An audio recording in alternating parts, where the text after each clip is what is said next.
This is Retro Sports Radio. Visit RetroSeasons.com for more sports history. The New York Yankees faced the Brooklyn Dodgers at Ebbets Field in Brooklyn for Game 4 of the 1949 World Series on October 8th. The Yankees lead the best-of-7 series 2-1. This is the Mutual radio broadcast of Game Number 4, featuring announcers Mel Allen and Red Barber. Look sharp, feel sharp, be sharp. Use Gillette Blue Blades with the sharpest edges ever honed. Gillette's cavalcade of sports is on the air. From Ebbets Field in Brooklyn, Gillette presents the exclusive play-by-play report of the fourth game of the 1949 World Series between the New York Yankees and Brooklyn Dodgers. Good afternoon, baseball fans everywhere. This is Mel Allen with Red Barber, greeting you for the Gillette Safety Razor Company, maker of world-famous Gillette razors, blades, and shaving creams. Yes, and it's because so many of you fans use these products that Gillette is able to broadcast and telecast major sports events, including the Kentucky Derby, football bowl games, and top-flight boxing attractions for your entertainment. So enjoy the tops in sports by tuning in Gillette's cavalcade of sports the year around. This series, there's a big hand for all these Dodger stars of 1916.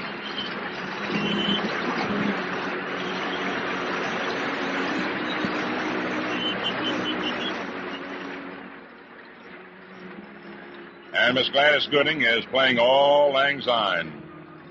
Jeff Pepper, Nap Rucker, Zach Wheat, Otto Miller, Chief Myers, Rube Marquardt. Boy, names to conjure with as you look back through baseball history.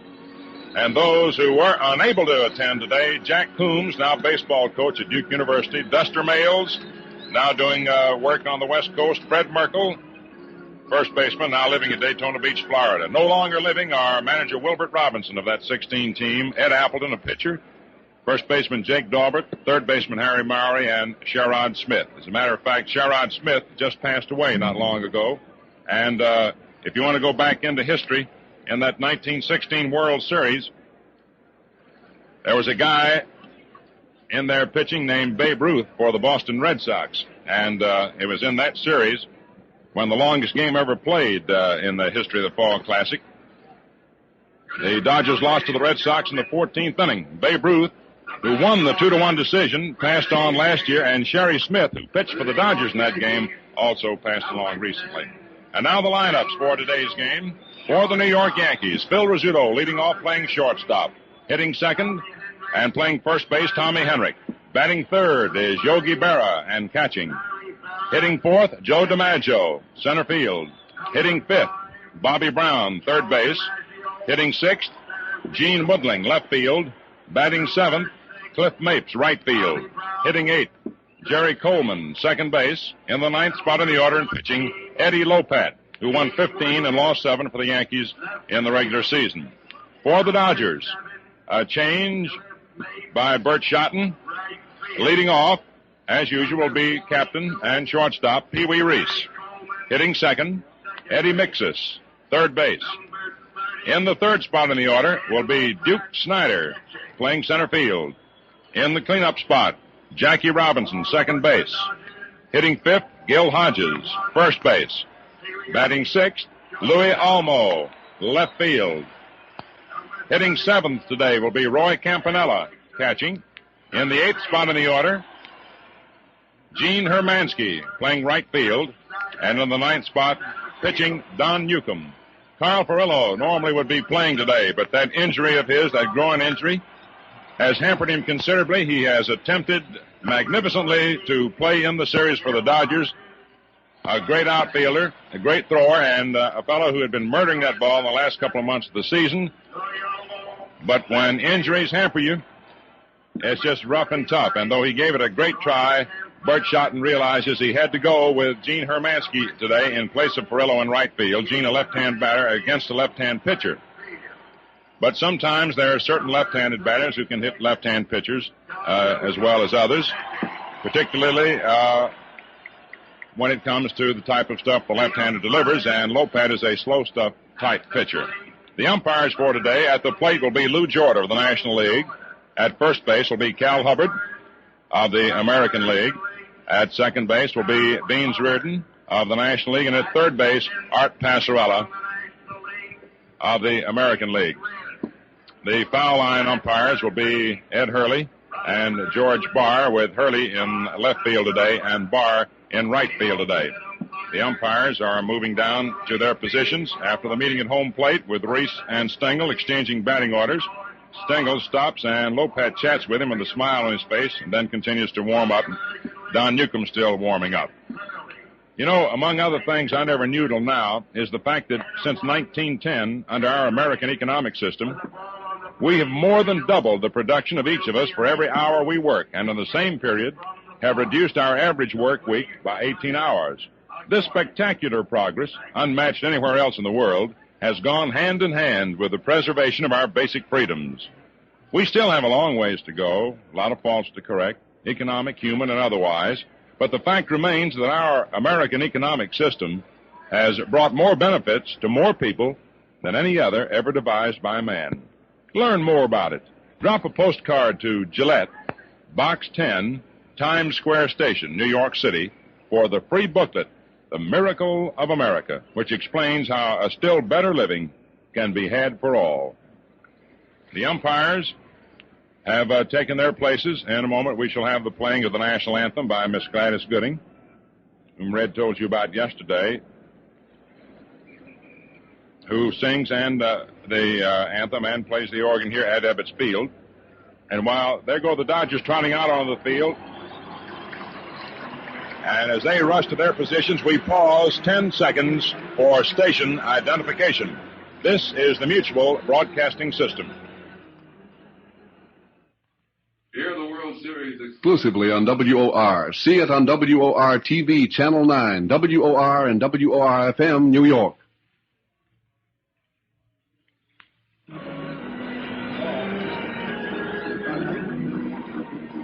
The Dodgers are out on the field. Bill Rizzuto is coming out of the Yankee dugout with a couple of bats. Don Newcombe walks out to the hill. And now, ladies and gentlemen, Miss Gladys Gooding and our national anthem. Will now sing the national anthem.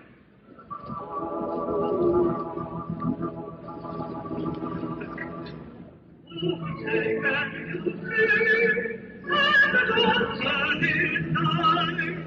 But so proudly we hail at the twilight's last gleaming, whose broad stripes and the bright stars through the perilous fight.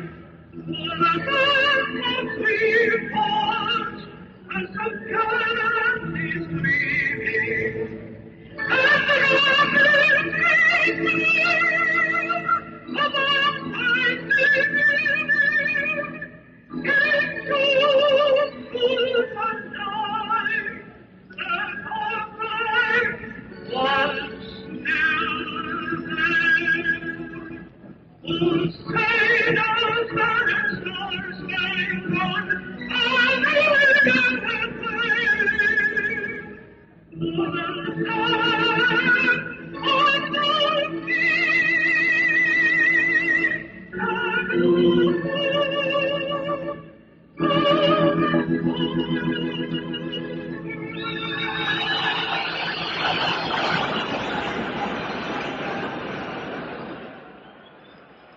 Well, we're all set to go in the fourth game of the World Series. Each of the first three have gone right down to the last pitch. The tension has been terrific, every one of them, decided in the ninth inning, and right down to the last pitch before you could know which team had finally won. And now, as we get ready to go, moving into the microphone, a fellow who has done a brilliant job of reporting in this World Series, as he has in every previous World Series he's done, dating way back to 1935. I refer, of course, to the old redhead, Red Barber. Thank you, Mel. Just trying to keep up with you. Afternoon, everybody. Big Newcombe is throwing down to Campanella. Rizzuto is getting ready to be the first hitter for Game 4. And this program comes to you by authority of the Commissioner of Baseball. It is intended only for the private use of our audience. Any publication or reproduction of this program and commercial use of the program is prohibited. As Mel told you, it's an overcast afternoon. All the folks are here. The weatherman says that it will not rain. The temperature is in the middle 70s and the humidity is quite high. And the humidity is expected to get higher. In other words, it's an afternoon for perspiration. The air is quite heavy and quite muggy. The Yankees lead of the 3 games played, 2-1. Rizzuto, who is 1 for 11 so far. Small right-hand batter, very active. Big Newcombe coming back for the second time on 2 days rest. Big right-hander throws, fastball inside, ball 1. Newcombe and Campanella the battery. The infield, Hodges at first, Robinson at second, Reese at short. Eddie mixes with the left-hander. Ed Lopat starting for the Yankees is at third. He's right-hand hitter. Olmo in left field and center Snyder and the right fielder Hermansky.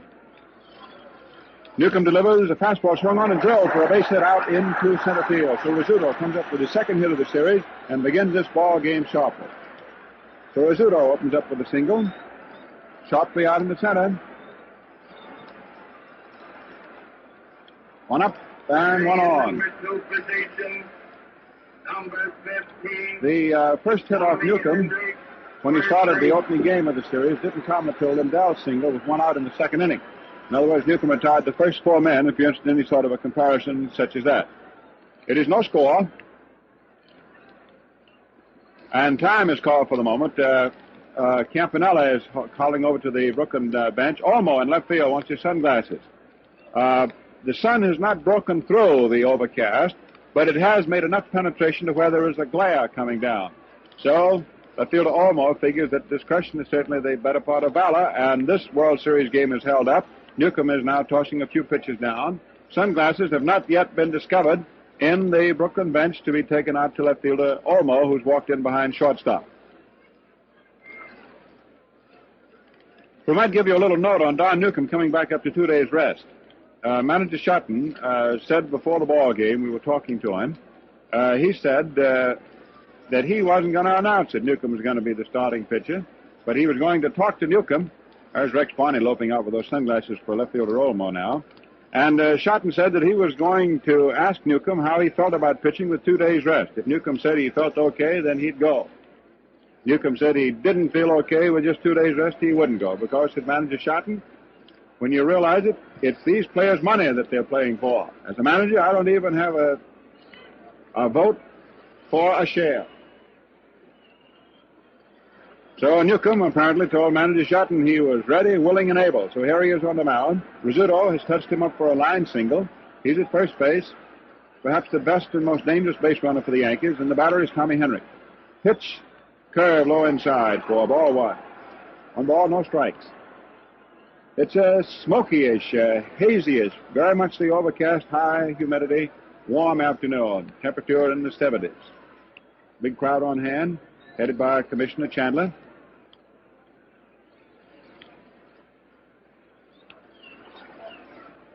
Had a lot of dignitaries attending these games. Mrs. Truman, Mrs. Coolidge, ex-President Hoover, the mayor, of course, the borough presidents, Jim Lyons of the Bronx, John Cashmore of the Brooklyn.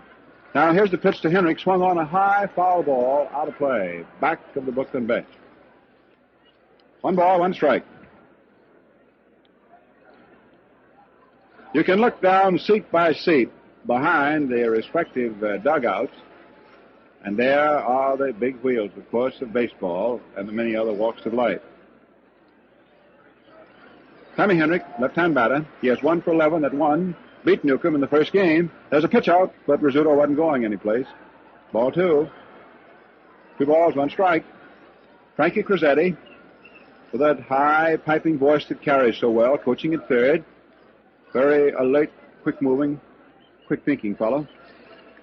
Bill Dickey, one of the great all-time catchers of the game, pushing at first. Rizzuto leads off, no score, nobody out. Henry hits a ground foul and it dies as it goes over toward the first base stand, rolled right up against the box in front of Commissioner Chandler.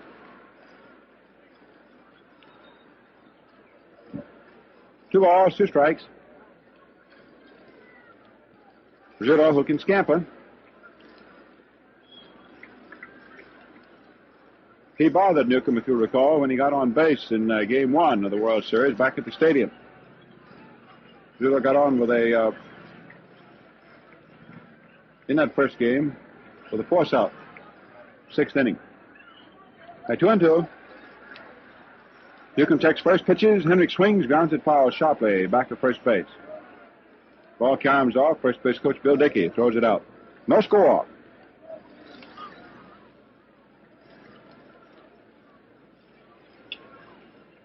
Gillette Safety Razor Company. Very pleased and privileged to send you this broadcast of the World Series.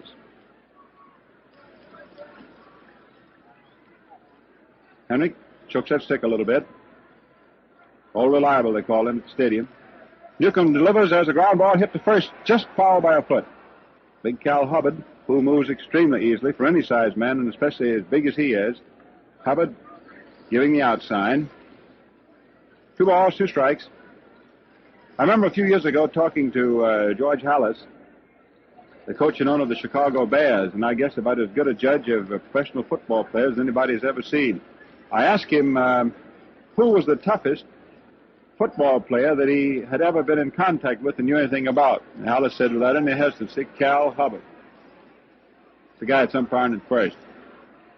Players don't storm at him too long, we might add in. Blue Jordan working balls and strikes back at the plate. Hubbard at first, Ridden at second. Passarella is at third. Throw to first, not in time. Down the left field corner is Ed Hurley. In the right field corner, George Ball. No score. Newcombe with deliberation, ready to pitch again. 2-2 does. Henry hits a ground foul outside first base. Ball kicks back over. And first base umpire Hubbard throws her up. Still 2-2. Henrik in spinning on that ball. Kicked a little dirt on the plate, and Jordan brushes it off. It is continuing to get brighter and more garish. What's it as they say down east in New England, that the sun is burning it off? That seems to be what's happening. The weatherman has certainly not missed a single prediction.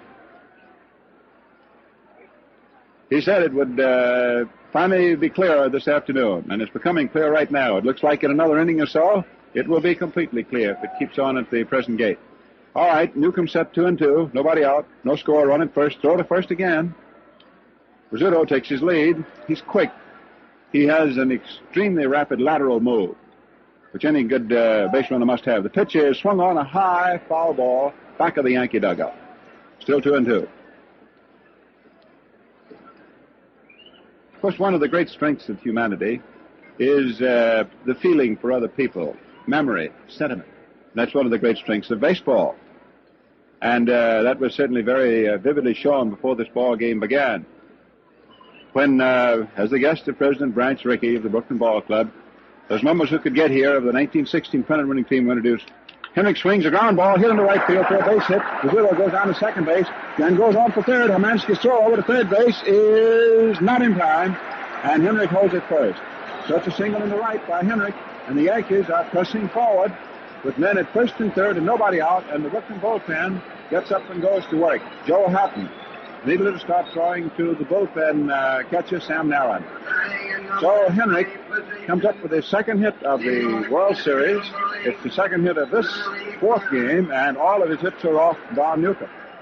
This is a clean single to right. Rizzuto, who can run, got a good jump, took the extra base. Reese comes in from short, talks to Newcombe for the moment.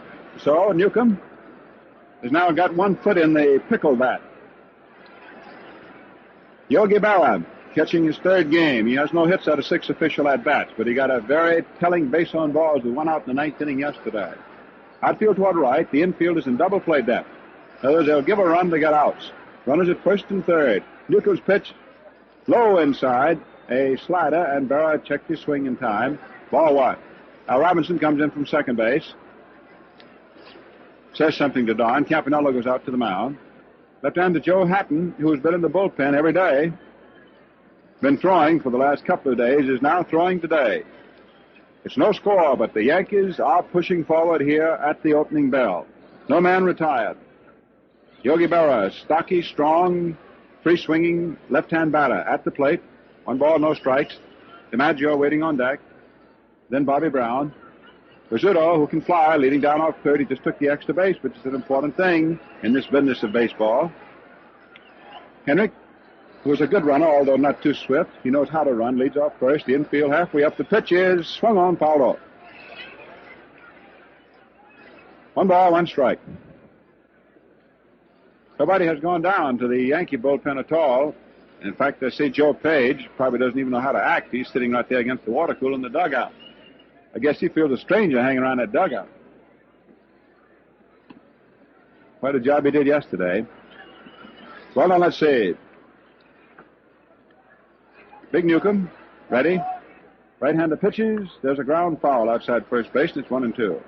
1 ball, 2 strikes.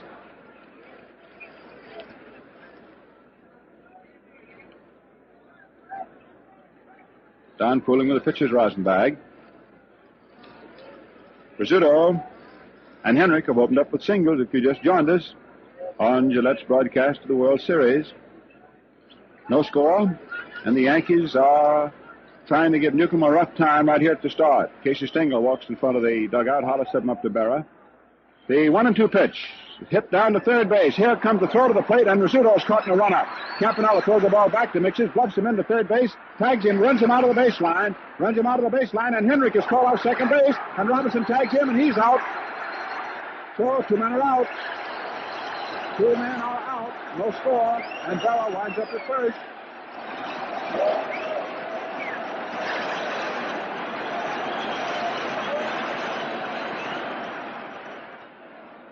And now we've got a rhubarb. The Yankees are claiming, I think, that Jordan called time. That's what the Yankees are claiming, and the umpires say, no, he did not call time. Jordan had to call the out on Rizzuto, who was not tagged. He ran out. Now let's go back over that play with Rizzuto at third base. Henrik at first. Berra hit a solid ground ball sharply at third base to Mixes. Rizzuto came halfway to the plate and realized he was a dead bird and stopped. Mixes threw the ball to Campanella. Campanella running Rizzuto back toward third. Rizzuto tried to run around Campanella and ran out of line into foul ground and was called out by Jordan. Then Henrik, who had turned to the left too far at second base, was out when Campanella threw to Robinson. And Henrik immediately started to protest, claiming time had been called. But it had not. So 2 men are out. That's the first Brooklyn double play. No score. Berra at first. DiMaggio takes a curveball low outside for ball 1. Well, you expect things to happen here at Ebbets Field. It does, sooner or later, and there it was. The Yankees got hung up on the bases, and I guess Casey Stengel said, hey, that used to happen when I was at Brooklyn. Throw, fastball is too low, ball 2. The Yankees, in this series, have come up with 3 double plays. This is the first one for Brooklyn.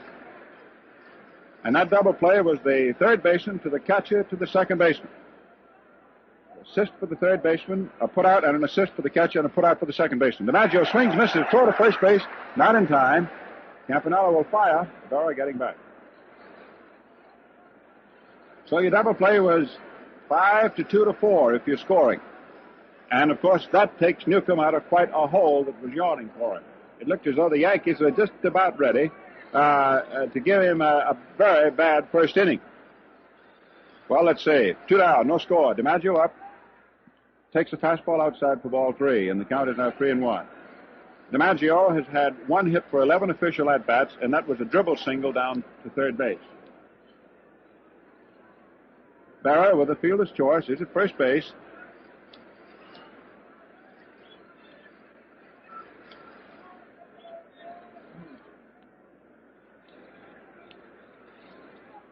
Newcombe off the mound, pulling with a handkerchief. Everybody's perspiring today, not only from the pressure of such a ball game, but from the weather. High humidity. Outfield, deep toward left. There's ball 4, and Berra was running. DiMaggio takes ball 4. This is the first base on balls given up by Newcombe. He gave up no walks in the opening game. So, 2 men gone. The Yankees are at first and second. And Bobby Brown, who came up with a money base hit in the 9th inning. When the 2 down, he singled sharply into right field. Brown up. He has 1 for 5. He's a dangerous batter. Berra at second. DiMaggio at first.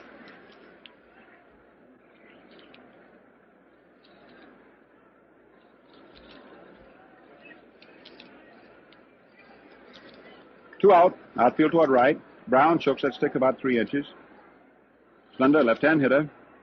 Newcombe pitches. Fastball low inside. That ball hit the dirt Campanella trapped it. Plate umpire Jordan examines it, finds it's all right. 1 ball, no strikes. The sun that threatened to burn off the overcast early in this first inning has been unable to do so, and the clouds have moved back in again.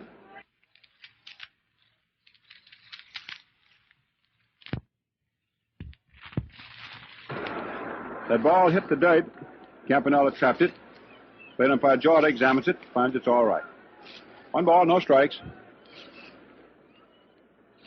The sun that threatened to burn off the overcast early in this first inning has been unable to do so, and the clouds have moved back in again. Berra ready to take off on any provocation at second base. 2 down. DiMaggio at first. Right side of the infield back on Brown. To play him to pull. Young man who continues his studies down in New Orleans to be a doctor up there at the plate. Bobby Brown. Pitch is low down by the batter's feet. Ball 2. Campanella again blocks it into the dirt.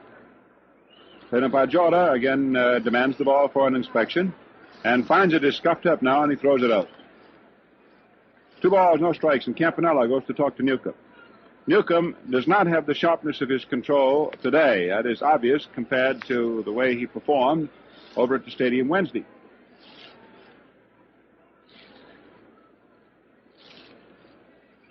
Two and all. Crowd quiet. Settle back. Ballpark all decked out in gala red, white, and blue bunting. Jack Collins and his crew done a fine job. Groundkeeper Eddie Durham has, of course, got the field just right. Little do you think about it, but the World Series is the big moment for the fellow who runs the park and the fellow who runs the field. Big for everybody. Now let's see. Big Newcombe ready to pitch 2-0. Does. Brown takes a high outside fastball for ball 3. So Newcombe is now back in a hole. The double play alleviated some of the pressure, but then came the walk to DiMaggio. Time is called, and the pitching coach, Clyde Sukeforth, goes out to the mound to talk to Newcombe. 3 balls, no strike. Left-hander Joe Hatton, who shares the same honor as manager Stengel, being a boy from Oakland, California. Hatton throwing down the bullpen. Understand there's a proclamation from Oakland which is to be given tomorrow to Casey Stengel. So Suki's back in the dugout. 3 balls, no strikes to Brown. You can rest assured that this is not what is called the automatic strike. Brown has gotten his orders from bossman Casey Stengel. Big Newcombe set. Pitch is 3-0. High outside for ball 4, and Brown walks, and the bases are loaded. So Berra will move to second on DiMaggio's walk. Now moves to third on Brown's walk as DiMaggio moves over to second. 3 men on, and Gene Woodling stepping in. Had a fine year out on the Pacific Coast last year and is back for another trial in the majors. Had a very successful workmanlike season with the Yankees. No score. Had a double play, 2 hits, 2 walks, fielder's choice, 3 men are on, 2 out. Outfield toward right. Right-hander Newcombe's pitch is high outside, a fastball for ball 1.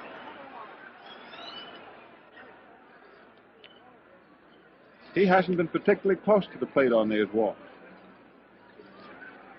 1 ball, no strikes. Big rookie. He came up to the ball club in May. Wasn't even with it at the start of the season. He's carrying the hopes of Brooklyn trying to get even. Delivers. Too low, over but low. It's a slider for ball 2. 2 balls, no strikes. And Stengel has had a tight rein on these hitters. He's just letting Newcombe get into all the trouble that he can. As they say in baseball, Stengel is seeing to it that his hitters do not help the pitcher. In other words, you got a pitcher wild, a lot of managers want batters to take. The 2-0 pitch. In there. There's a throw down to third base. Not in time. Campanella, trying to help his pitcher, as the saying goes, tried to pick Berra off third. Berra took a run up the line. While the throw was reasonably close, it wasn't dramatically close. Berra had to slide back. All right, 2 balls, 1 strike. Woodling had to take on just now. Left-hand hitter in a crouch. Crowds the plate from behind. The pitch is swung on. There's a fly ball into center field. Snyder going back. He's under it. He's got it. For the 3rd out, and no run scored.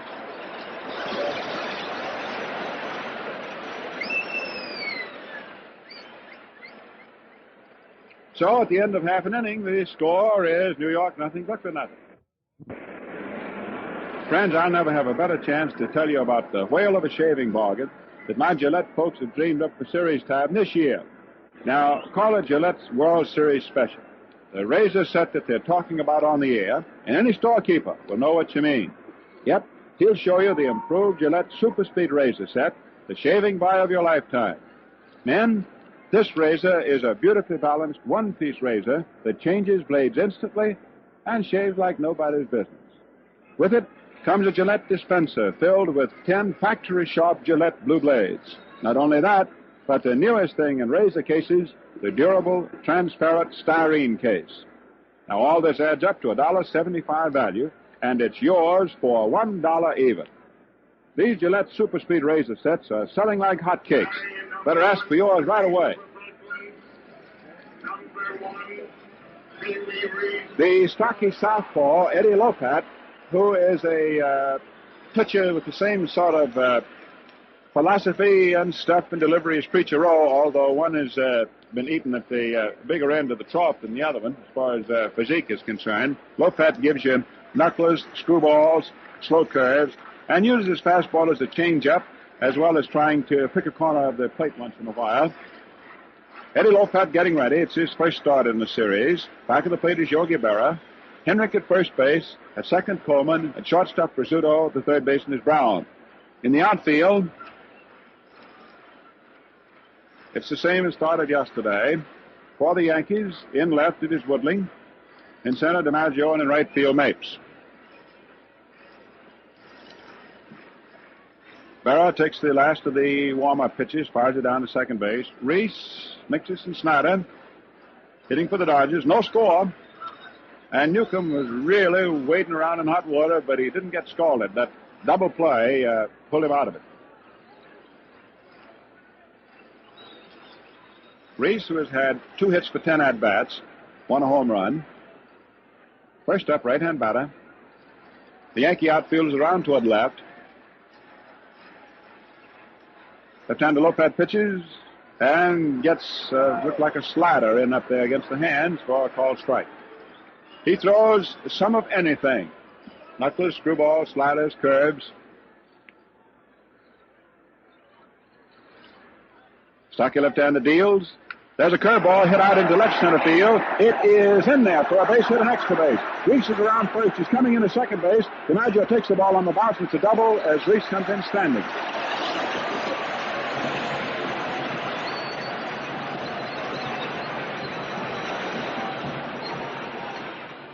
The Brooklyn captain, Pee Wee Reese, just teed off on a curveball and straightened it out, hung it up the alley in left center field. Woodling went over, couldn't get to the ball, and then fell to the ground deliberately to get out of the way of DiMaggio's throw. So this promises in Game 4 to be a riotous afternoon before it's concluded. The 4th games, oddly enough, between the Yankees and the Dodgers have always taken place at Brooklyn, and they've always had something dramatic. Game 4 and 41 was the Mickey Owen third strike. Game 4 and 47 was the Lavagetto-Bevins affair. Eddie Mixes hits a ball in front of the plate. Fair. Berra recovers, throws to first base. Mixes is out, and Reese is held at second. So, Mixes swinging on the first pitch, beats it right down in front of the plate. Berra handled himself very well. The catcher firing down to first base from Henrik. So, we have 1 out last of the first. Reese at second, and Snyder, who has 1 hit for 12 at-bats. Left-hand batter, tall, slender.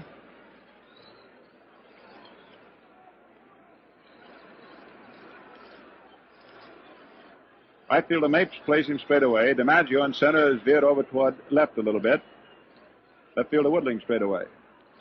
Time is called. Pitcher Lopat wants to talk to his battery mate. So Yogi goes out to the mound. Lopat in no hurry. He fusses with you and tries to finesse you, and tries to get you off balance and gives you some of that slow stuff and tries to make you hit a breaking pitch or a bad ball. Now, if you're itchy up there at the plate, boy, that Lopat really won't help you. See, Snyder leans in. Lopat delivers. It's a big curve high outside. Ball one.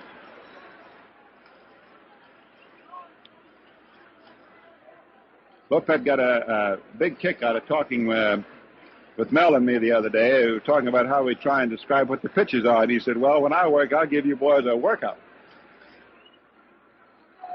Reese off second, one out, no score. Left-handed pitches, a fastball swung on, hit wide of third. Up with it is Brown nicely. The throw over to first base in time. Snyder's out for 2 steps, and Reese is still bottled at second. Still, 2 are gone. And Robinson stepping in. He has 1 hit for 9 at-bats so far in the series. Outfield line toward left. Jake Tutler coaching at first base. Hollis up second to the plate. Milton Stock coaching at third. Reese now ready to take off on anything with 2 out at second base. No score.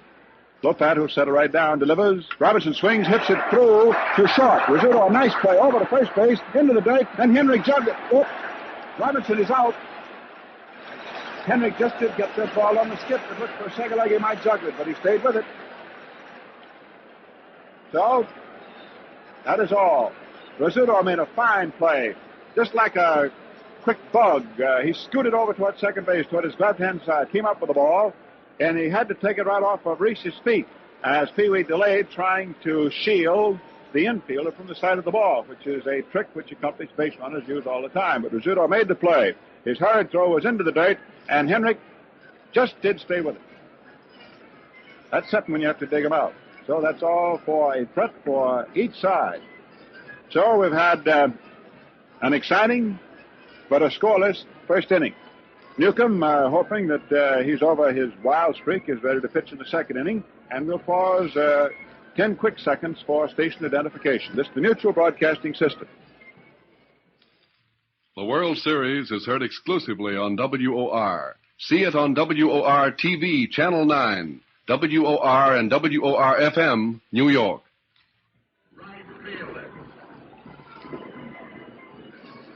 Moving into the second inning, it's the last third of the Yankee hitting list of 9.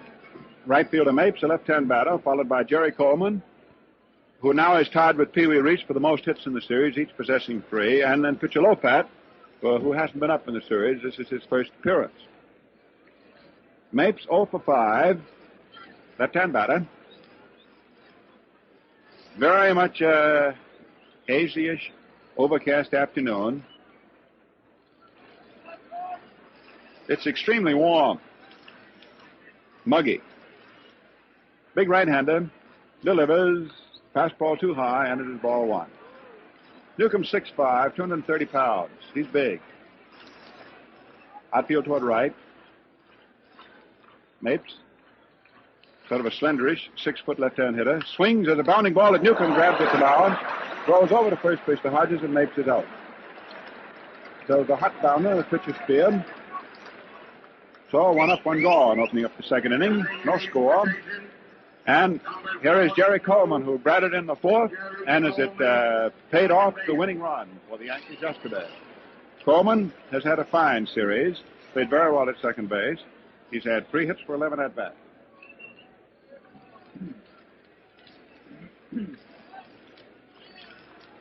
Outfield straight away, infield straight away. Coleman works upon the handle of that bat. Newcombe slider misses on the outside, ball 1.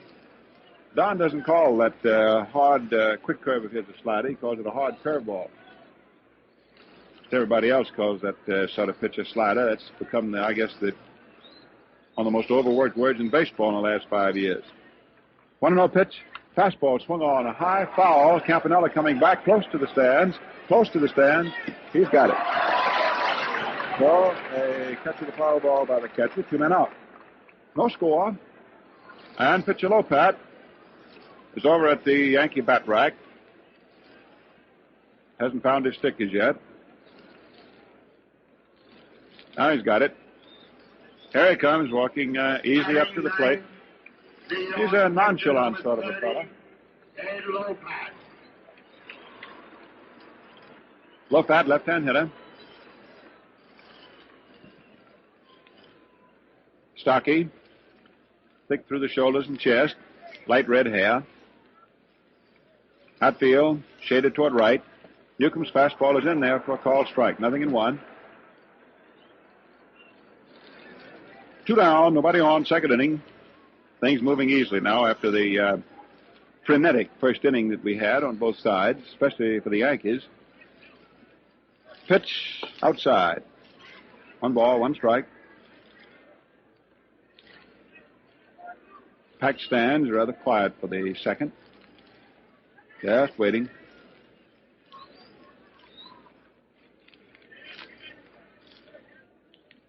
One pitch. Curve swung on and missed. 1-2. Sharp curve ball at the knees. 1 ball, 2 strikes. Lopat swings from the end. He stands up there like a workman with that stick.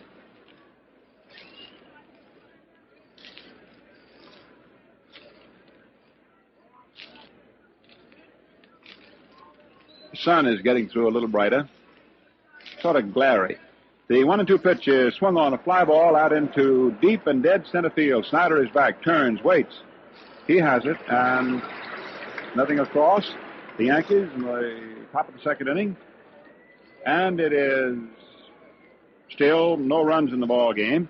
And folks, when I tell you that Red Rolfe, former Yankee third baseman, who did such a great job managing the Detroit Tigers this year, looks mighty sharp today, well, you know, I know, he uses Gillette Blue Blades. Yep, and here he is to tell you why. Fans, I'm like you. I have only one face, and I don't go for nicking and scraping it. So I use Gillette Blue Blades. You can't beat 'em. Red, how do you like the Gillette dispenser? It's a real convenience. Makes blade changing lots easier. Men, for slick, comfortable shaves that make your face look its best and feel refreshed, get hep to Gillette Blue Blades. Yep, and for extra convenience at no extra cost, buy 10 or 20 at a time in the modern Gillette dispenser that zips them out unwrapped, ready for use. Look sharp, feel sharp, be sharp. Use Gillette Blue Blades with the sharpest edges ever honed. Well, Red, one more question. How do you feel about this ball game today? Do you sort of sense or smell something? Yes, I think there's going to be a lot happen today, Red. The pitching doesn't look quite as sharp as it has in the first 3 ball games. Newcombe, for one thing, is much more unsteady than he has been in his previous start. Okay, Red.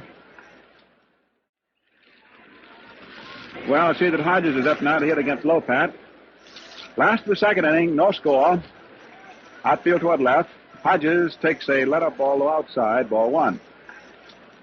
This is game 4, and game 4 at Ebbets Field with the Dodgers and Yankees for the last 2 times has always had 7 minutes, so don't go away very far. Has looked like a knuckleball to outside, ball 2. 2 balls, no strikes. Hodges, 1 hit for 8 at-bats. That 1 hit drove in the run in game 2.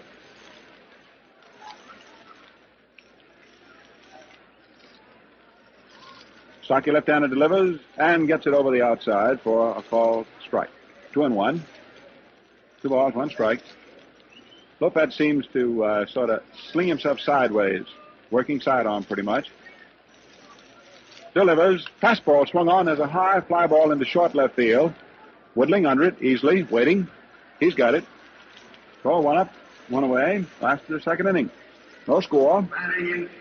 Louis Olmo moving up to the plate.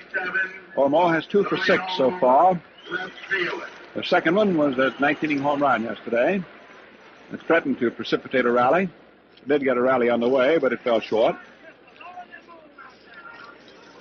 Now it is getting quite bright again. Notice shortstop Rizzuto is checking the glare up above, peering up underneath his glove hand. Lopat starts to pitch and decides he wants another sign. Gets it.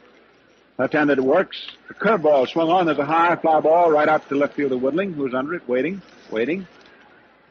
He has it. So 2 up.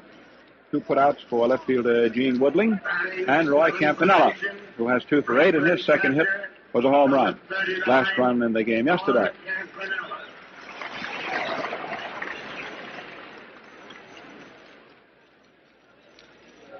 Stocky, right-hand batter. Berra settles down to give the sign. Jordan working off the catcher's left shoulder into the crack between the receiver and the hitter, who's a right-hand batter. 2 out. Things quiet. Lopat delivers. Spinning fastball high outside, ball 1.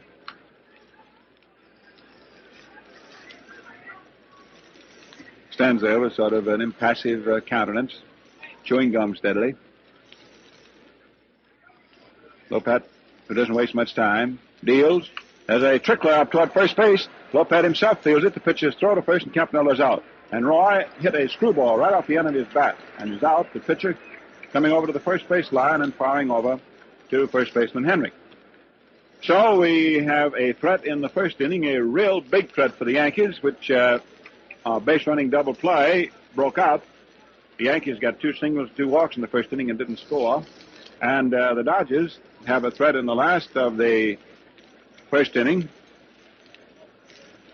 Double by Reese, who opened it up, but he never got off second base, and everything was quite quiet in the second inning.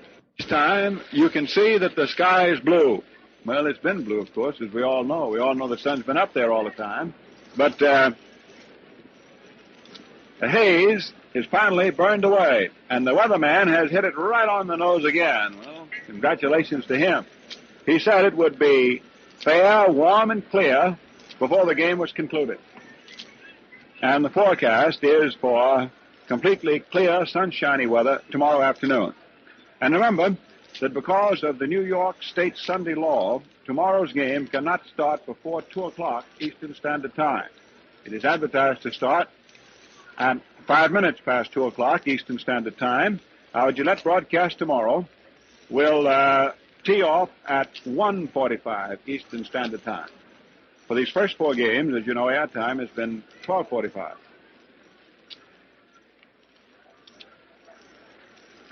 Now moving to the third inning.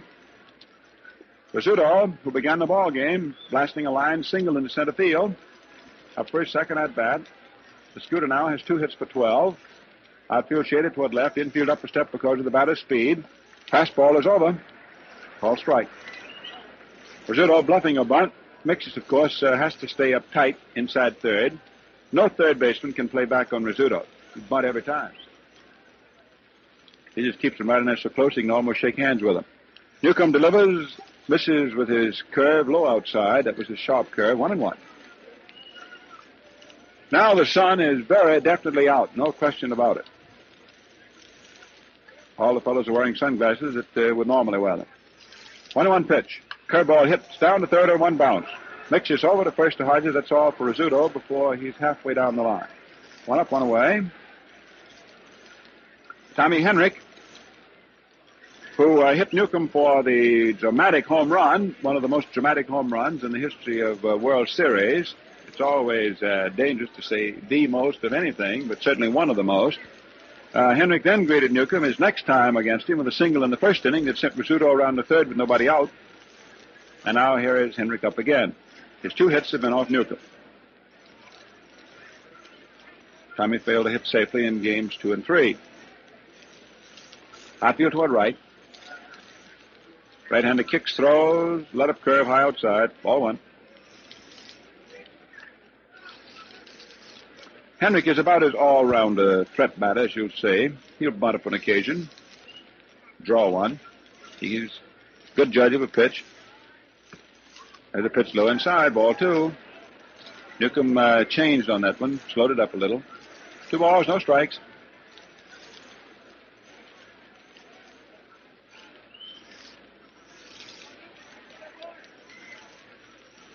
Don pumps. Henrik leans in. The pitch swung on, a sharp bounding ball that Hodges spears with one hand. Newcombe comes over, takes the toss at first for the out, and Henrik is out by a step. First baseman Hodges, 2 pitcher Newcombe covering. I'd like to comment that throughout the series, all pitchers have fielded their positions brilliantly, especially on those very tough plays going over to first base. Now we have the Yogi up there. Berra, who is 0 for 7, banged into that base-running double play in the first inning. Ball game, no score. Berra, stocky left-hand hitter, takes a changeup in under the hands for ball one. That's the first full out-and-out change of pace that Newcombe has thrown in this series. The first time he went all the way out with his slow ball. Works. Fastball swung on, belted, foul in the right field corner. Up into the upper deck. 1-1. Berra has a little piece of white bandage there around his left thumb. That thumb is sore. That's on his catching hand, and of course, catching these pitches hurts that hand, especially as hard as Allie Reynolds was throwing in the opening game. 1-1 pitch to Berra. Changeup ball swung on, hit out into right center field. Back goes right fielder Hermansky under the ball and makes a catch in deep right center. So Newcombe going to his change of pace. Sets the Yankees down 1-2-3 in the top of the third inning. And the score remains New York nothing, Brooklyn nothing. Well, fans, as Red Roth of the Detroit Tigers put it when he was on the air, you only have one face, and there's no point nicking and scraping it when you shave. So get acquainted with Gillette Blue Blades and enjoy smooth, refreshing shaves that look swell and feel great. Gillette Blue Blades are made of the finest razor steel the world produces and are tempered to glass-cutting hardness. They are keener, smoother finished, and far longer lasting than other blades that break down prematurely and scrape and pull. When buying Gillette Blue Blades, ask for them in the Gillette dispenser. This handy magazine zips them out unwrapped, ready for use, and costs nothing extra. You get 20 blades, 40 shaving edges for 98 cents, 10 blades for 49 cents. Look sharp, feel sharp, be sharp. Use Gillette Blue Blades with the sharpest edges ever honed. In the last of the third inning, no-score game, Gene Hermansky, who is starting in right field for the second game because of the fact that Ferrello's groin injury has flared up on him, and he's unable to go. Hermansky first up, followed by Newcombe, and then by Reese. Manager Shotton did everything he could to see that Newcombe in game one would be pitted against a right-handed pitcher because Newcombe is a left-hand batter and a good one. But Casey Stengel finally works the thing out the way he wants it by getting left-hander Lopat starting against Newcombe the second time that Newcombe comes out. Managers have to figure right down to those things. After all, I know it was the pitcher single yesterday that was most pivotal. Now here's Lopat delivering to Hermansky, who swings and misses on a high inside curveball. I think a lot of folks forgot that Tommy Byrne, before he was taken out of the ball game, came up with a base hit that sent the first Yankee run around to third base. You'll recall yesterday afternoon. Hermansky takes a fastball low inside at the shin. Ball one. Lopat. Burly left-hander. Hermansky. Strong, muscular. Left-hand batter. Sun out fully now. Sidearm curve. Swung on and missed. Strike two. 1 ball, 2 strikes. Hermansky didn't hit against many left-handers in the pennant campaign. He was used exclusively against right-hand pitchers. 1 ball, 2 strikes. Lopat with all that stuff delivers. There's a slow curve that's hit foul down the right field corner. Just about the same spot that Berra hit his foul ball in the upper part of this inning. 1 ball, 2 strikes. No score in the ball game. The Yankees lead in the series, as you know, 2-1. And this is that fateful 4th game at Ebbets Field in which things have happened. This was game 4 with the Yankees, you remember, that Henrik struck out and Mickey Owen missed it in the 9th inning in 41. And with 2 men out in game 4 with the Yankees here in 47, Lavagero pinch hit against Bevins. 1-2 pitch to Hermansky as a curve way outside. Sidearm curve. Ball 2. 2 balls, 2 strikes. Second baseman Coleman notices that the glove of Robinson is just where he doesn't want it to be, so he goes over and moves it. These players have to be important to every little detail. The 2-2 pitch swung on, a ground ball foul outside first. That looked to be a screwball, was breaking in on the hands. Ball down the right field corner, bounced in amongst the spectators. Unless balls bounce into the stands, the spectators are not going to get them, because it has been announced repeatedly that under no circumstances are fans to lean over the low rail and reach for balls on the playing field, foul or otherwise. Very sound rule. No score. 2 balls, 2 strikes. Kamansky first step, last to the third. Lopat delivers, and Gene fouls this one off. Ball down in the dirt. 2-2. But things sort of quiet for the moment. You can look around and you can see this tenseness in all the faces. President Dan Topping of the Yankees sitting with George Weiss, general manager Del Webb. They're just staring intently. 2-2 pitch. Curveball high inside, ball 3. And in their vicinity is Ed Berra, who had so much to do with building the Yankees into the great team that they have been and are. Connie Mack is sitting over there. President Will Harridge. Hank Greenberg, Bill Veck. Hamansky swings, misses the curveball, and it is strike 3. So Lopat works on him and strikes him out. It's the first strikeout of the ball game. Also, there are 2 fellows, and I wonder what their thoughts are, sitting over there in the American League delegation by the dugout. Here's Newcombe coming up to the plate. It's a big hand. The 2 men I was speaking of, the American League, are Eddie Collins and Joe Cronin of the Boston Red Sox. Well, the pennants in both leagues were really bitter this summer, weren't they? Newcombe, left-hand hitter, takes a fastball that's over for a call strike. That got the inside just above the knees. No balls, 1 strike. Lopat is the sort of fellow that doesn't numb you or jar you or overpower you. He just like a fellow with a little sharp knife. Just walks around and takes a nick here and a nick there. Delivers a curve, swung on and missed. Strike 2. As Jim Turner, coach of the Yankees, says that Lopat pitches pretty much the same way that Preacher or Brooklyn pitches. Just nibbles and needles you to death. Throw anything. Delivers, knuckleball that was low. Just the knees. 1 ball, 2 strikes.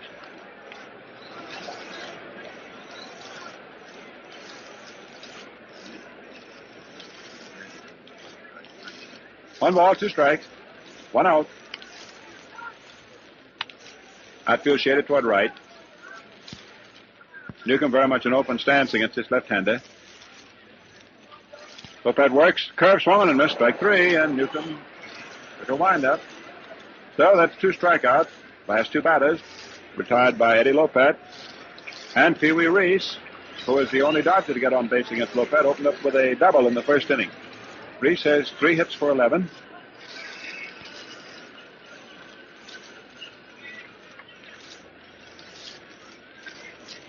Reese in the square stance, easily balanced. He's the veteran Brooklyn ball player. He goes back to 1940. Spring training camp, they called him the old man of the ball club. He was all of 30 years old. Pitch, good curve above the knees for a call strike. Nothing 1. There is no perceptible wind. The air from the humidity is rather heavy. It will hold up a ball that is hit high. Knuckleball high outside, ball 1. The batters on both sides, as they took pregame batting practice, remarked that they would hit a ball hard and it wouldn't seem to go very far because of the moisture in the atmosphere. 2 out. No score, nobody on. Lopat just pitching away. Reese at the plate, count 1-1. Fastball is good. There he came in with his fastball and got it just at the inside corner above the knees for a called second strike. Very efficient pitch. 1-2.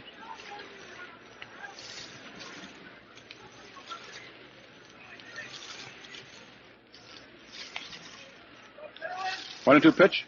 High outside, ball 2. We're mentioning some of the American League officials over around the Yankee dugout. Back of the Brooklyn dugout is President Ford Frick, sitting there, looking very tense. Of course, his league's a game behind right now. Walter O'Malley, John Smith, co-owners with Branch Rickey, the Brooklyn Ball Club, in their boxes. The 2-2 pitch is swung on. There's a high fly ball. Let's see. First baseman Henrik says, I'll take it. He's under it and makes the catch midway between first base and pitcher's mound. So Lopat, aside from Reese's opening double, has got them all. he has retired, and with consummate ease, the last 9. So let's check our totals, Mel, at the end of 3 innings. No runs, 2 hits, and no errors for the Yankees, and no runs, 1 hit, and no errors for the Dodgers. Well, Newcombe's ambling out to the mound. It's going to give us time for a little visit, Mel. Have you seen this ball game, and how do you feel about it? Well, Red, I felt very much as you indicated in your remarks in the first inning about the 4th games in every World Series between the Yanks and the Dodgers developing into something of a spectacular nature. And certainly we had a lot of action packed into that first inning, something of an unusual nature with a double play, getting runners who were on first and third, the batter himself being safe, and one runner thinking that time had been called. One of those situations that smack of the irregular. And then with Reese leading off the first inning of the double, it looked as if these boys who have been stifled, comparatively speaking, by the pitchers, pitching certainly is predominated thus far in the series, looked as if this was going to be a hitter's day. But just as suddenly as it started, as suddenly did it end. And once again, we're back in the pattern of the first 3 games, but early and still a lot capable of happening, and it probably will. Well, let's wait for that 9th inning anyhow. So here we go into the 4th inning. No score, and DiMaggio up. He drew a base on balls in that feverish first inning. Joe has 1 hit, an infield single out of 11 at-bats. Big Newcombe pumps once, again, kicks, throws, over for a called strike. Fastball, they just fired right down through there.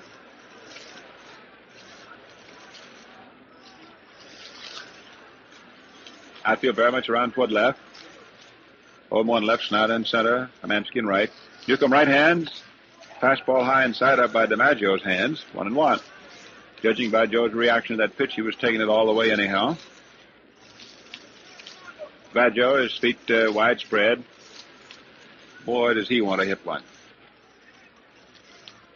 1-1 pitch is swung on. There's a high drive deep out toward left center field. Snyder goes back close to the wall. He's got it.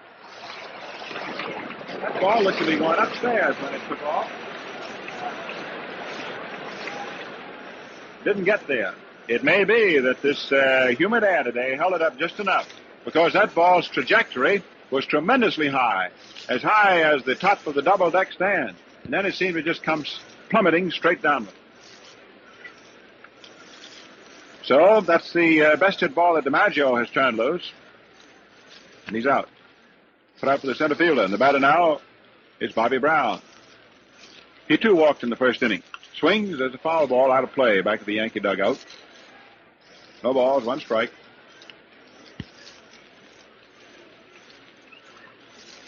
One gone, top of the 4th. No score. And the wheels are grinding slowly, tensely again. Sun out in full force. The pitch swung on and missed. Newcombe had that ball sinking then, and he gets that effect when he takes a little bit off of his fastball. No balls, 2 strikes. Brown 1 for 5. That was a big single, as it proved to be, that he hit in the right field with 2 out, top of the 9th yesterday. Pitch, high inside, 1 ball, 2 strikes. Bill Dickey pacing restlessly in the coach's box at first base. Crissetti doesn't pace down at third. He just goes one place and stands. Outfield toward right. Now the defensive players on the toes. Newcombe delivers 1 and 2. Outside for ball 2. 2 balls, 2 strikes. To show you the tension, as soon as a pitch is made and is taken at the plate, you can see the infielders and the outfielders, all 7 of them, immediately take a step forward to regain their balance. Then they get set again. Have to be ready to go. The 2-2 pitch, swung on, fouled off. Still 2 and 2. 1 away. Base is clear here in the 4th.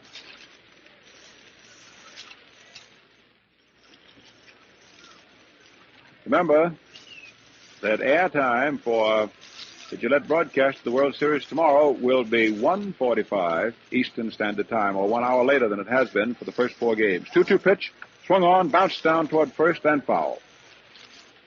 Still 2-2. There's a spectator stepping out of the stands to come up with that ball, and I imagine that that's going to probably draw some little reprimand, because it has been announced, and for very good reasons, that nobody is supposed to lean over much they step on the field to get a ball that is in play, and a foul ball is still in play. Well, the umpire declares it dead.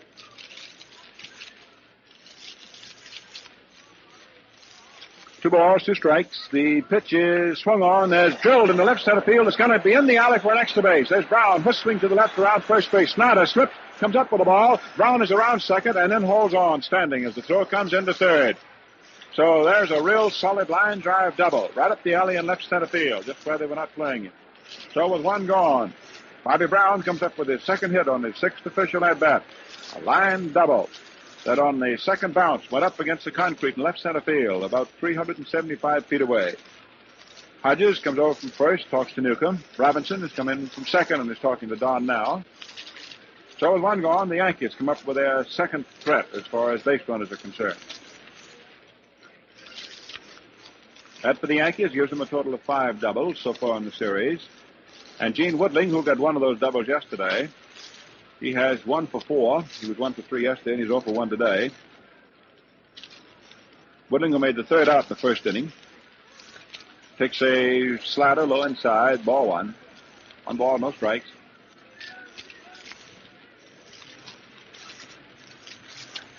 Brown, who's a good runner, leads off second. Outfield toward right. Woodling in a crouch, left-hand hitter. Took this stick about an inch and backs out of the box. Time call. No score. The Yankees had a big threat in the first inning when Rizzuto and Henrik opened up the singles, and then was suddenly first and third. But then Berra hit into a double play. Newcombe throws low, ball 2.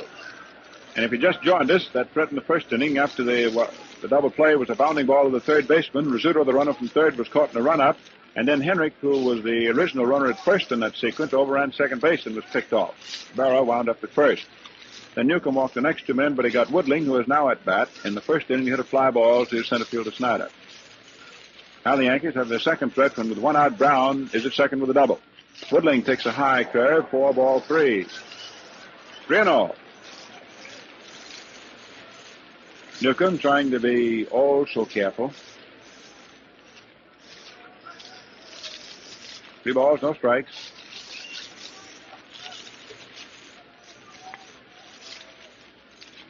Joe Hatton begins to fidget around down the Brooklyn bullpen. The left-hander was up in the first inning. The 3-0 pitch is a curve low for ball 4. So Woodling walks. And the Yankees at first and second. This is the 3rd walk given up by Newcombe today in 3 1/3 innings. He walked no man in the first game of the series. And Hatton is now up to start throwing to Sam Narron. Catcher Campanella walks out to the mound to say something to Newcombe. Prezzetti, coaching at third base, follows the encouragement to the present Yankee batter now, Cliff Mapes. Mapes bounced out, pitcher to first in the second inning, 0 for 1 today, and 0 for 6 so far in the series. Left-hand hitter. Outfield toward right, infield, up a step. Fastball is low and inside for ball 1. 1-0.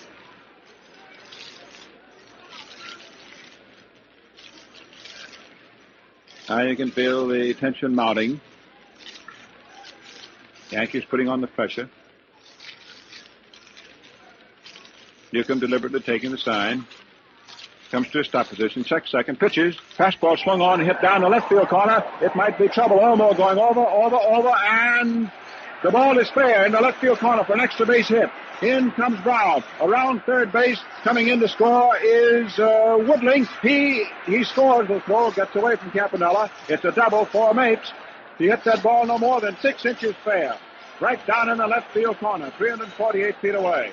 They were playing him, he hit into right. He sliced back the other direction. And again, the wisdom of having an umpire in each foul corner was plainly demonstrated then. That would have been a very tough one to have had to call from back on the infield because the stands jut out in the left field corner, and there's a low railing of seats coming right along on the foul ground. The Yankees are now ahead 2-0 on a double in the left field corner. The umpire in the left field corner, Ed Hurley, was right on top of he wasn't 5 feet away from the ball when it struck. Had that ball sliced another couple of inches, she'd have been fouled. That's a very tough corner. It's about the toughest corner, I think, in the major league. Especially when an umpire is distant. It's caused many a rhubarb here at Brooklyn. But with the umpire down in the corner, that was it. Commissioner Chandler started using the alternates that way, if you'll recall, in the 47 series. Okay, so Mapes comes up with his first series hit, and the Yankees are now out in front 2-0. Hatton continues calling in the Brooklyn bullpen. Mapes walking down off second, feeling better about everything, and Coleman is at the plate. He has 3 hits so far in the series. Takes a sort of a little curve off the hand for a called strike. Crizzetti, the third base coach, had both of those Yankee runners going. It was easy for Brown, of course, but Woodling, they had to start him and run him all the way from first base, and he scored from first easily. The throw came in, bounced away from Campanella, but made no difference. There's a high fly ball hit into short left field, almost coming over close to the foul line, and makes the catch in foul ground. So that's the second out. Coleman, foul ball to the left fielder. 2-0 is the score in favor of the Yankees here in the top of the 4th inning. Mapes slicing a double down in the left field corner. And now pitcher Ed Lopat, who's a rich man as far as pitches go. He knows how valuable each of these 2 runs is that he possesses. Naturally, he's going to try and make it 3 if he can. A base hit might very well do it. Mapes runs well on his long legs. Lopat is one of the good hitting pitchers in the trade.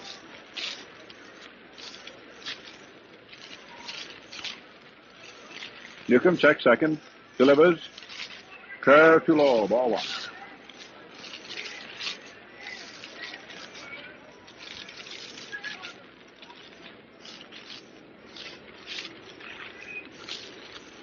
Big Don, set, look at second, works, Lopat swings, and there is a base hit going into left center field. She's in there. It's another double for him if he wants to run it out. And there's Lopat going into second base. Here comes the throw. Lopat slides. No, he stands, and he is safe. He almost fell off second base. Naturally makes the score to make it 3-0. Lopat double. But by the time he started to slide, then decided he didn't have to slide, and such was his stand-up momentum that he almost fell off second base. His foot did go off, but he reached back with a hand. And Beans Redden was right on top of that play to call it. Robinson put an early tag on him, and then Lopat fell off the ball and then reached back with his hand before Robinson could re-tag him. So Lopat is safe with a double, and the Yankees are out in front 3-0, and I think this is going to be all for Newcombe. There's Clyde Sukforth pointing to the bullpen, and Joe Hatton is to come off. So Lopat himself hits a line drive double in the left center field corner, and this makes it 3-0 in favor of New York.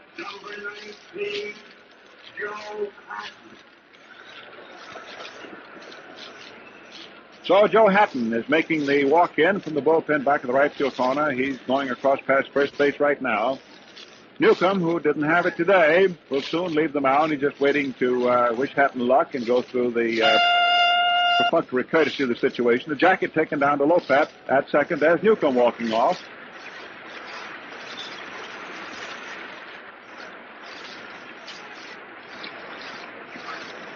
And the Yankees are on top solidly now, 3-0. So we'll have a little while Hatton gets the field of the mound, throws down to Campanella, and let's use up 10 of those seconds for station identification. This is the Mutual Broadcasting System. The World Series is heard exclusively on WOR. See it on WOR TV, Channel 9, WOR and WOR FM, New York.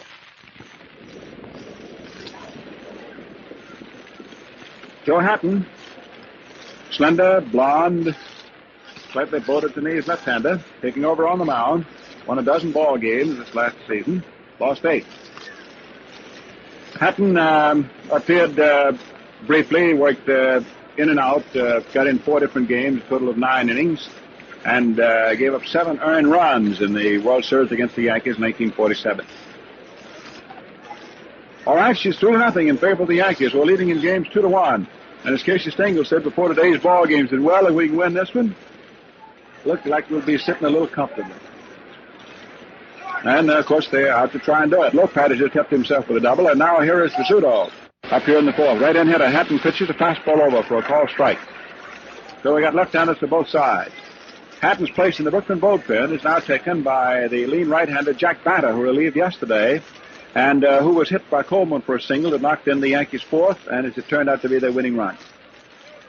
Outfield shaded toward left. 2 out. 3 runs in. Curveball hangs low outside. 1 ball, 1 strike. Rizzuto is 1 for 2 today. He has 2 hits for 13 official at-bats so far in the series. 3 runs, all charged off Newcombe, of course, and 5 hits for the Yankees. Gone out of there after 3 2/3 innings. Hatton works 1-1, too high, with a fastball high and outside. 2 balls, 1 strike. Rizzuto a little bit back from the plate, slightly over the closed stance, took that stick up an inch. He's a threat to do most anything. He can hit the right, pull the ball, also can take, and he's a good bunter. 2-1 pitch. Swings and hits a hot one through in the left field for a base hit. There's Lopat wheeling around third base. Here comes the throw from Olmo. It might be close at the plate, and Lopat is out. He was out by plenty, and Campanella gave it the big decoy. He just stood there, so there was no throw coming. And so the throw from Olmo was perfect on the second bounce, and so ends the inning. But the pitchers didn't get him out. The final pitch that did get anybody out was left fielder Olmo. So Rizzuto a single to left for his second hit of the day, and Lopat is thrown out at the plate. Left fielder Olmo to catcher Campanella.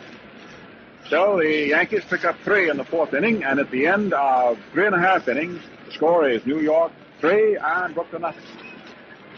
You fellows who are up on baseball know that a single play often determines the outcome of a game. Yes, and those who use modern Gillette one-piece razors know they can't be matched for shaving ease and convenience. Twist, the razor opens. Zip, it's loaded. Twist again, and you're ready for the slickest shave ever.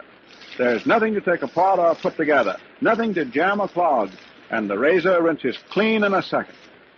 Every Gillette one-piece razor comes in an attractive, serviceable travel case and includes a 10-blade Gillette dispenser. See the new Gillette Super Speed razor set, a big $1.75 value for only $1. Also, take a look at the gold-plated Gillette Malord, $2.75, and the superb gold-plated Aristocrat, $3.79. Any one of these precision-made Gillette razors will give you utmost shaving ease and convenience. Lopat was out there running on the bases. He ran in for his double, as you'll recall. He tried to score on a solid hot single to left field, was thrown out at the plate, and he is still being cleaned up there in the dugout after his slide. The fans are a little bit restive. They want to see him come out and the game resume. 3-0 favor the Yankees. And Mel, how do you see things now? Well, I was just thinking back to that 4th inning. It was an oddity in that 3 left-hand hitters got doubles, and they all hit to the opposite field. That is to say, normally you figure these fellows, left-hand batters, to pull toward right or right center, though they are left-hand hitters who don't pull. However, Bobby Brown does happen to be the type of hitter that will hit the ball where it's pitched. He'll hit to all fields.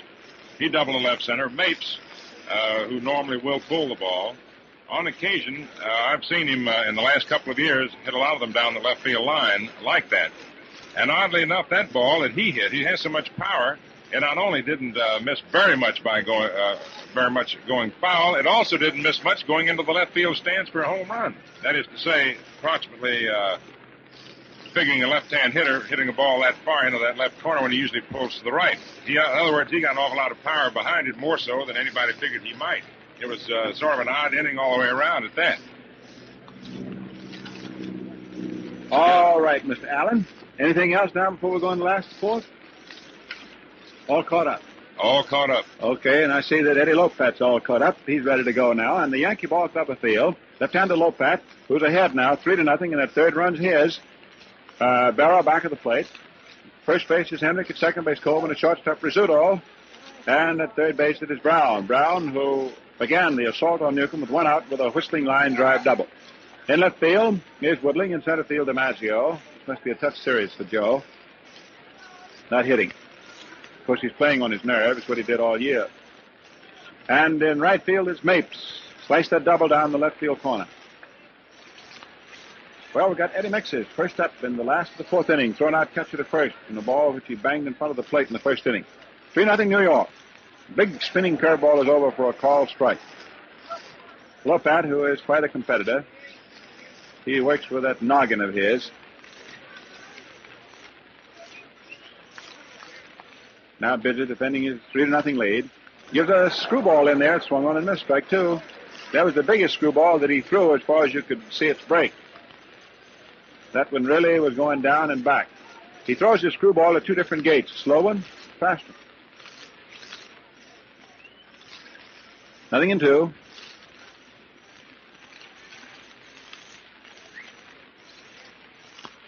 Makes a slightly open stance. They play him to pull a little. Let up ball on the outside. 1 ball, 2 strikes.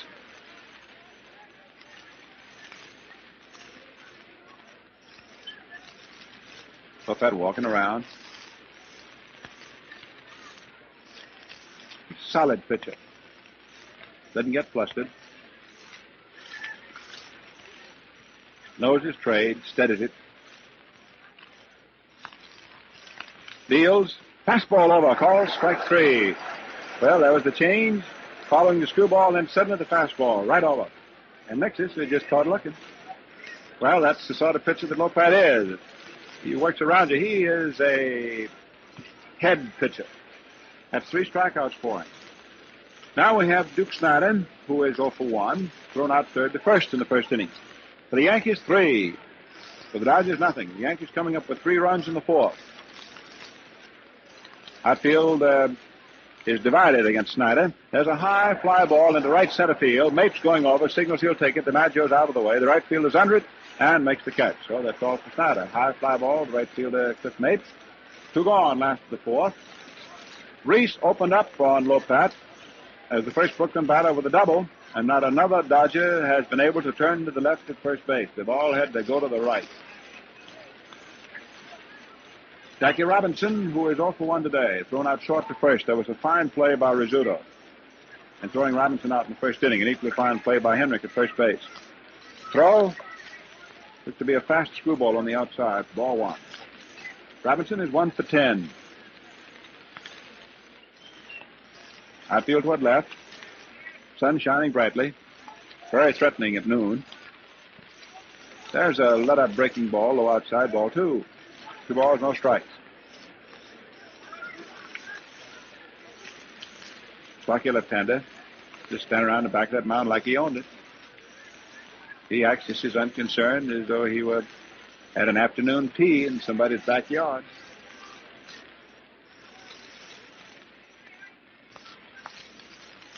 Now he's ready. Pumps once. Pumps again. Delivers 2-0. And misses with his fastball on the outside. He tried to clip that outside corner for a strike. Eyes behind 3-0. Robinson is, of course, pitched to more carefully than any other hitter in the Brooklyn batting order. 3-0 pitch is low inside for ball 4, and Jack draws a base on ball. Let's see now. Yesterday he walked twice.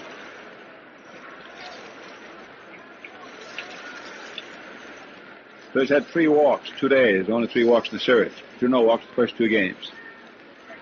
Gil Hodges, we got a fly ball to left fielder Woodling in the second inning, 0 for 1. After retiring 11 consecutive batters, base on balls comes up to Robinson. Yankees 3. Dodgers nothing. 2 gone. Robinson, of course, while he'll take a fairly long lead at first base, he always does. He won't be trying to go anyplace. Dodgers behind 3 runs, and the left-hand pitcher on the mound in addition. There's a ball snuck right over the inside corner at the knees for a called strike. Lopat pitching to spots, different gates. He'll throw about any sort of pitch you can name.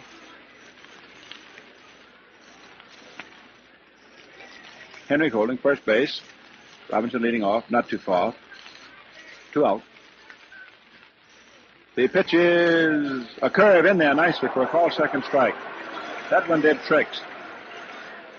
That was coming down a little on the outside and shoulder high, and suddenly down she cut right in there. 0-2.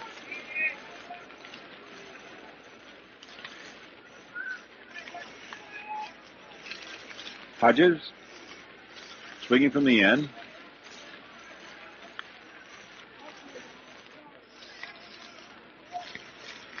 Lopat standing with the ball behind the small of his back. He's in no hurry at all. He's enjoying it. Checks first, pitches. Strike three, swinging a screwball. That's the lead on the outside. That slow, tantalizing screwball. And Hodges tried to check his swing and just time the ball, but he couldn't do it. All right, so at the end of 4 innings, Mel, check me on these, please. For the Yankees, 3 runs are all earned, all off Newcombe in the 4th inning, and 6 hits the first 5 off Newcombe. No errors. And for the Dodgers, no runs, 1 hit, which was the opening double by Reese, and for Brooklyn, no errors. 3-0 New York, end of 4. Men, Gillette Blue Blades, 5 for a quarter, give you more comfort per shave and far more shaves per blade, because their edges are the sharpest on earth and hard enough to cut glass. Yes, no matter which you rate first, shaving comfort or shaving economy, Gillette Blue Blades are the buy for you. And remember, you enjoy extra convenience at no extra cost when you buy them in the handy Gillette dispenser, available in both 10 and 20 blade sizes. Now for the 5th inning, Tommy Henrich, Yogi Berra, the only 2 in the Yankee batting order that did not bat in the 3-run 4th, followed by DiMaggio.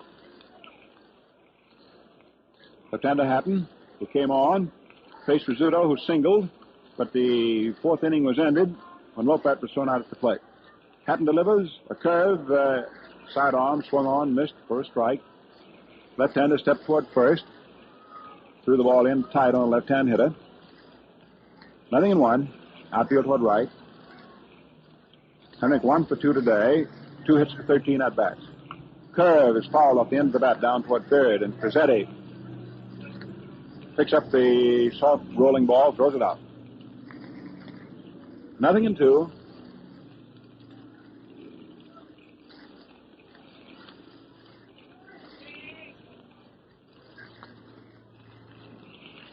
Joe looking down to the dirt for the moment.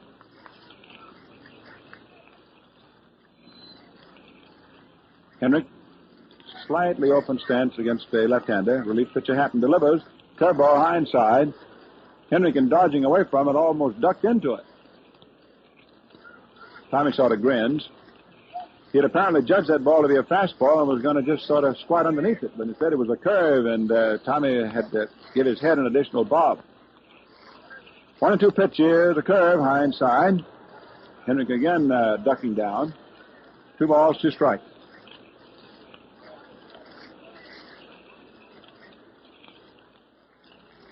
2-2.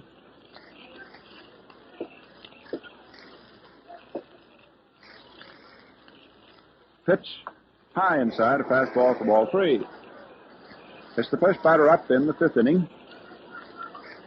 Yankees leading 3-0.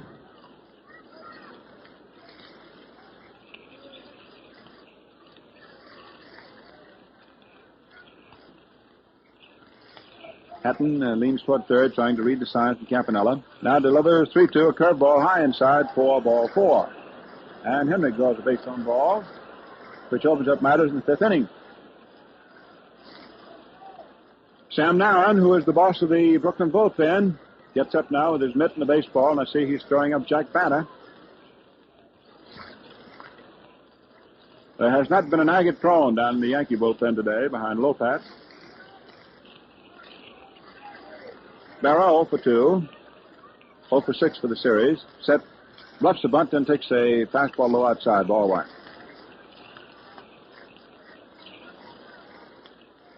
One and all. Berra looking around to see if they do want him to bunt. They don't bunt him very often. Usually they just let him swing. Outfield toward right, deep. Hatton checks first. Pitches. Berra sets the butt, then takes a curve outside, ball 2. And obviously they had the bunt on then. Casey Stengel, who knows that 3 runs in the 5th inning sound fine, but sometimes might not be enough by the time he gets to 9. He's playing for 1 more, which is the percentage way. Reese comes in from short, talks to Hatton. Robinson 0 from second. Now the second base combination, turning to their defensive positions. Berra is throwing seriously in the Brooklyn bullpen. Berra asks for time, and he calls Cuzzetti. He wants to be sure he's checking the sign. Berra's going to go down and ask the third base coach right now, you want me to bunt or what? Well, when in doubt, that's the thing to do. I mean, managers would have less gray hairs if hitters at the plate, when they got confused on what they were supposed to do, would go ask. Other hitters would just pretend they're trying to bluff through. They knew what the sign was. It causes a lot of weird things to happen in games. Hatton pitches 2-0, and Berra swings as a ground ball through in the right field for a base hit. There's Henrik around second base, and then holds on against Hermanski's throw, which goes over to third base, and gets away from Eddie Mixis, and there's nobody backing up third base, so Henrik comes in to third, and Berra goes in to second. Hatton never got off the mound. Pitcher Hatton never got off the mound. Now, I don't know, that throw was right into third base on a low hop, got away from Mixis, but the man at fault in this play is the pitcher who never got off pitcher's mound. Whenever a ball in a spot like that is hit to right field and there may be a throw to third, the first rule for a pitcher is to back up third base. And Hatton, I guess, just overcome by the situation, never got off the mound.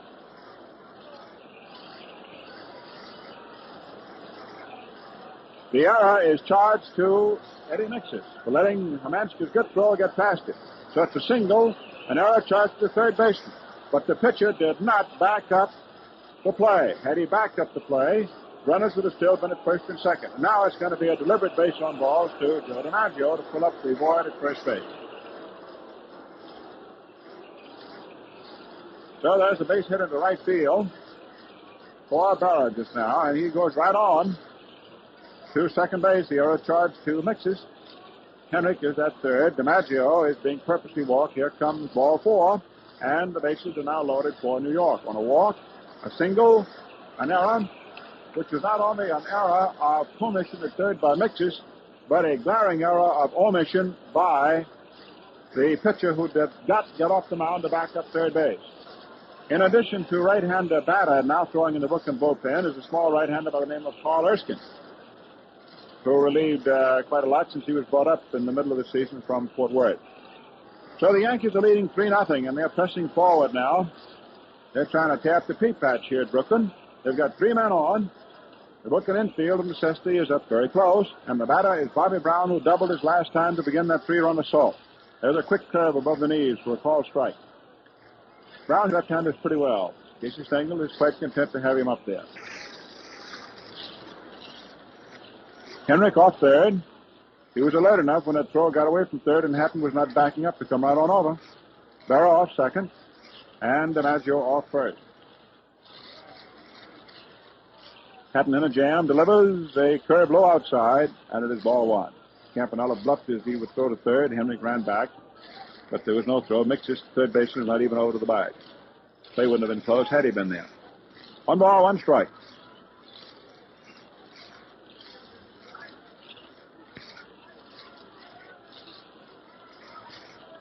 Hatton pumping. Deals. Fastball swung on. There's a high foul. Back on the stands and out of play. And it is 1 ball, 2 strikes. The roar is for the spectator scramble. Foul ball goes back in there. 1-2. The Yankees 3. And threatening to add to that. The Dodgers nothing. Hatton's in a bad spot right now, and he himself added to it by not backing up third base, which is a rule of thumb play. Ball hit the right field, the run at first. Throw, side-on ball, low outside, and Hatton slipped and fell after he stepped toward first and threw that ball. It's ball 2. 2 balls, 2 strikes. Joe isn't hurt physically. Of course, any pitcher's spirits are bruised when he slips and falls on the mound in front of a big crowd, particularly in a World Series game. 2-2. Brown, leaning in, bent at the knees, trim figure. Outfield toward right. 2-2 pitch. Swung on, trickled, foul outside first base. 2-2.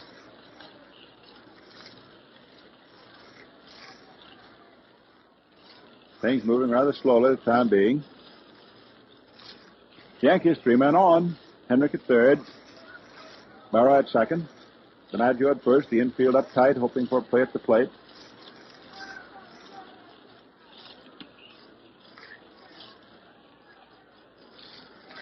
Brown choking that bat.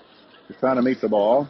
The 2-2 pitch is swung on, and he makes it. It's a line drive in the right field for a base hit, probably for an extra bag. Henrik has scored to make it 4-0. Berra comes in to make it 5-0. Hermansky can't come up with the ball. DiMaggio is coming on, and are in the third base goes Brown, and 3 runs are in. The ball hit the right field wall, and Hermansky was having trouble trying to pick it up. And 3 runs come in to make it 6-0.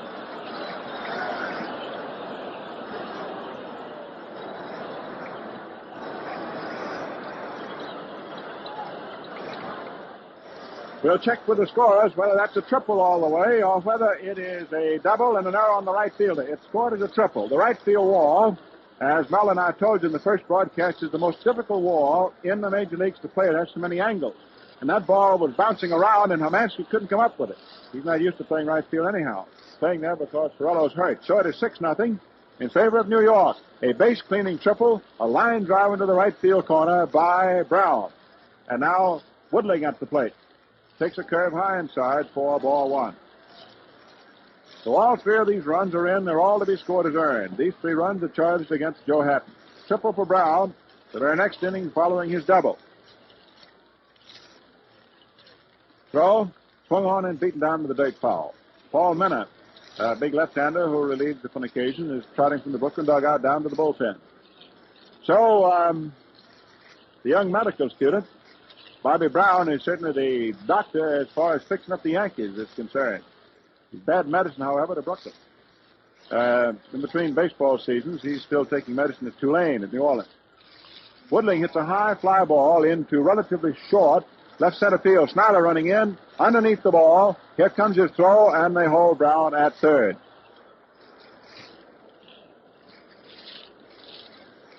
Throw comes all the way to the plate. So out number 1. Woodling, fly ball to center. Brown has turned into a one-man wrecking crew, getting all 3 of those runs in. Cliff Mapes is scheduled to hit, but just a moment they're going to take him out of there, and Hank Bauer is going to bat. So Hank Bauer is coming on to hit for Mapes to get a right-handed hitter in the ball game against relief left-hander Joe Hatton. Now, Bauer's officially in the game. Here is the announcement coming up over the PA. Please, for New York, number 25, Hank Bauer, batting relief.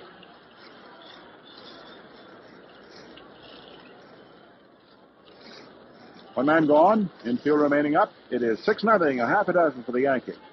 If they can hold any part of this lead, then they've got a vice on the series. Pitch is a curve low inside, gets away from Campanella for just a moment. Brown has to stay at third base. He didn't start. He didn't have a long lead off third and couldn't start. So it is nothing more than ball 1. The ball rolled back all of 20 feet. In other words, had he taken one of those big run-ups at third, he could have coasted in. But he was just standing at third, and then he made a bluff run. Then Hatton, the pitcher, got off the mound, started to the plate. So they held him up. So Hank Bauer pinch hitting. All runs earned. The error, allowed an extra base to be taken.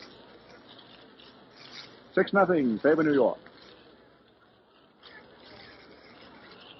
Outfield toward left, throw, curveball swung on and beaten down foul, 1-1. Bauer hits him right-handed.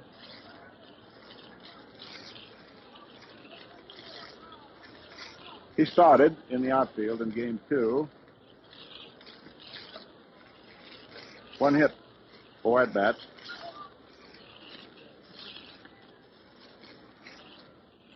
He and Mapes sort of on a swing shift basis. That is, when in injuries were such that they had extra outfield and could afford to switch around. 1-1 pitch. Curveball too high. Ball two. 2 balls, 1 strike. Paul Minna takes Jack Batter's place in the Brooklyn bullpen. So it is left-hander Minna and right-hander Erskine now warming up for Brooklyn. There's been no action in the Yankee bullpen. They've just been sitting back watching. Curveball swung on, hit out into right center field. Relatively short fly ball. Hermanski comes in, makes the catch. Here comes the throw, and Brown again is held up at third base. The throw gets away from Campanella for the moment, but he recovers it. And Casey Stengel, I think, wanted Brown to be sent in. But Cozzetti held him up. Stengel had even jumped to the front of the dugout, importuning, imploring, come on. The throw was quite wide. He would have made it had he run, but he didn't run. So, that's put out for the right fielder. 2 men are gone, top of the 5th. Stengel won every run he can get.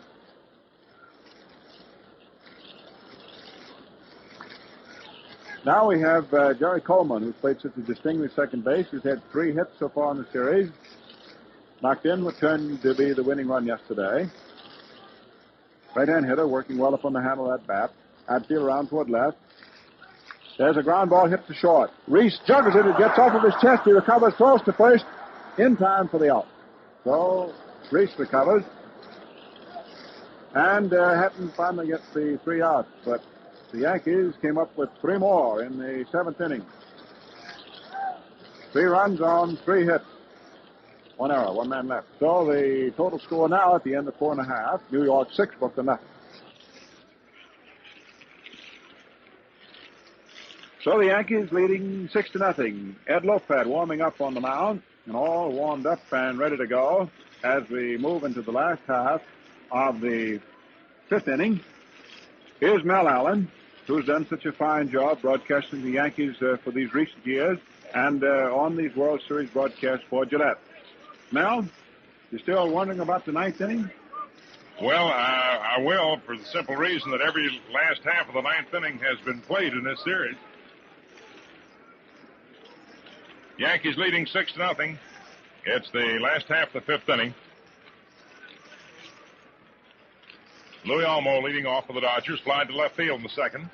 Left-hander Eddie Lopat into the windup. In comes the pitch. Swung on. So pop-up off to the left of the plate. Just in behind it. Berra under the ball. And he makes the catch and there's 1 away. Louis Olmo fouls out to Berra. Back to the plate. Last half of the 5th inning. 6-0. The score favor the Yankees.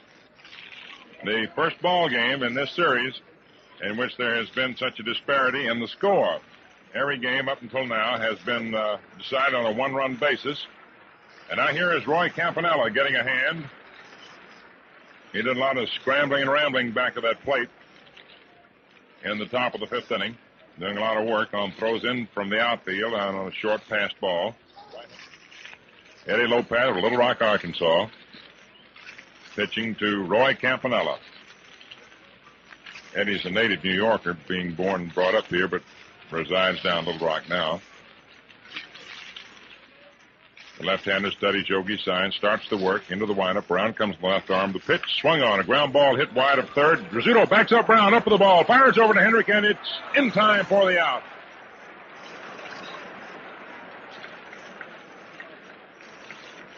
The scooter scampered to his right, backed up Brown's. That ball eluded. Brown going to his left, and Phil went far to his right, fielded that ball about 20 feet off the third base line, and tossed to Hendrick in time to get Campanella. Up comes Gene Hermanski, who struck out in the 3rd inning. The official paid attendance today, 33,934. Lopat delivers to Gene, inside, ball 1. Yesterday's attendance was 32,788. A gate take of $164,016.71. Today, 33,934 people. The pitch to Gene, swung on, fouled off the handle of the bat at the plate. Gate receipts, $167,906.37.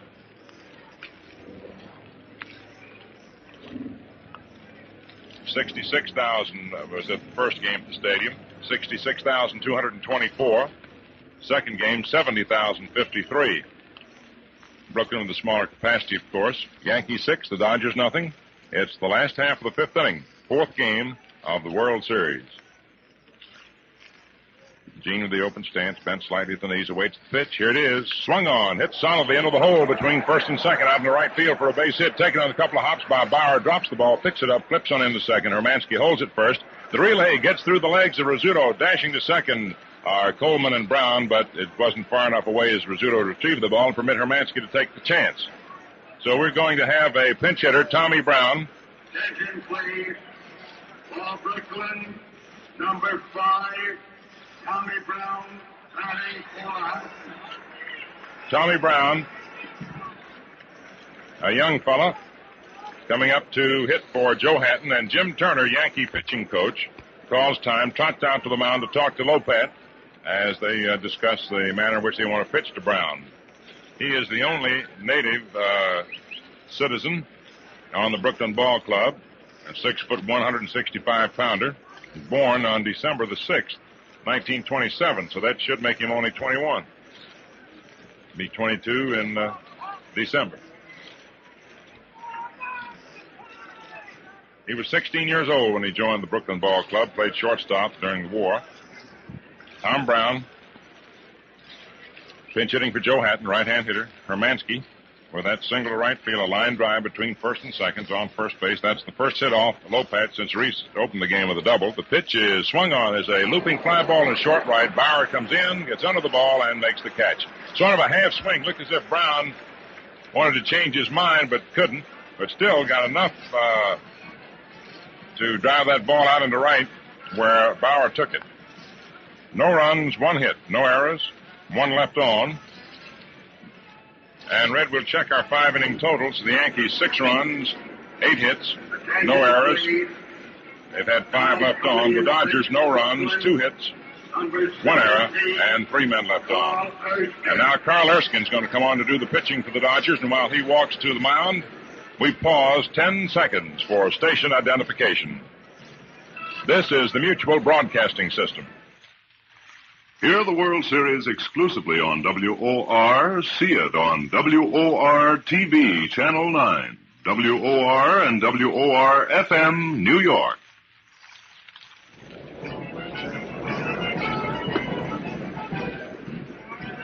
Joe Hatton, who came on in the 4th inning with 2 outs and pitched to 1 batter, went 1 1/3 innings and gave up a total of 3 hits and 3 runs. Don Newcombe went the first 3 2/3 innings, gave up 5 hits and 3 runs. So Carl Erskine comes on, a right-hander, to do the pitching as we go to the 6th inning.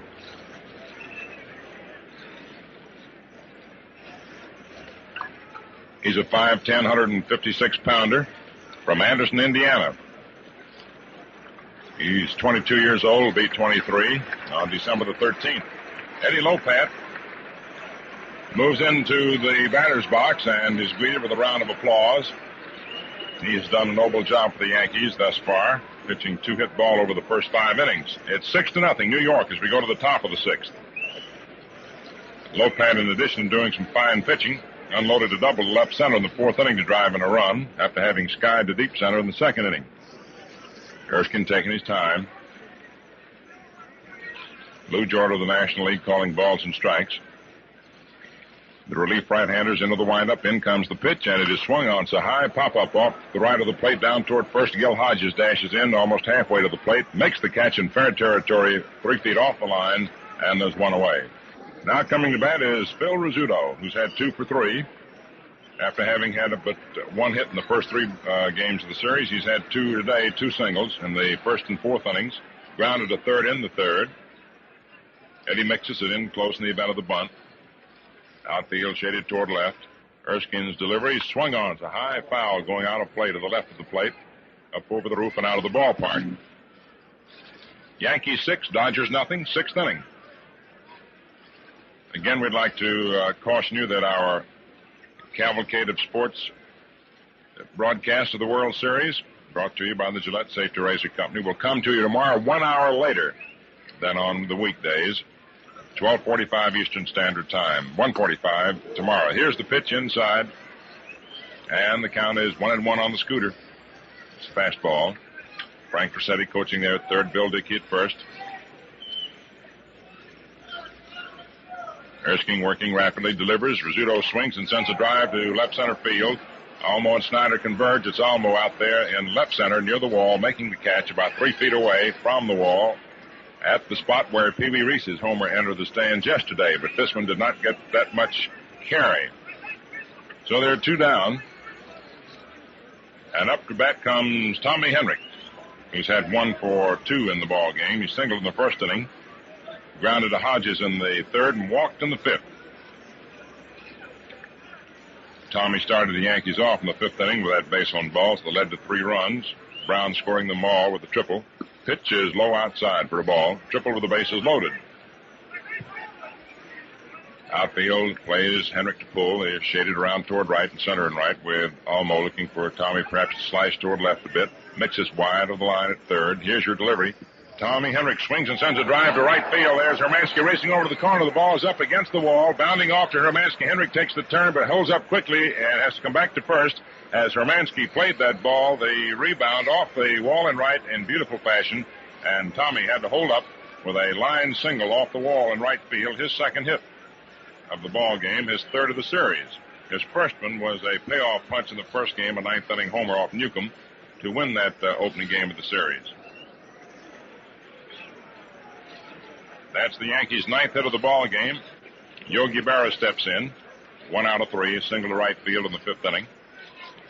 Erskine takes the stretch. Hodges holds against Henrik. The pitch to Berra, right over for a call strike, half-speed ball.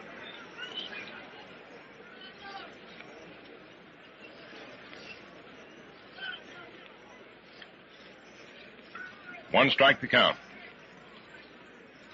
Again, Erskine's ready. Here's his pitch. Outside, ball 1. Outfield, infield set up, the same for Berra as for Henrik.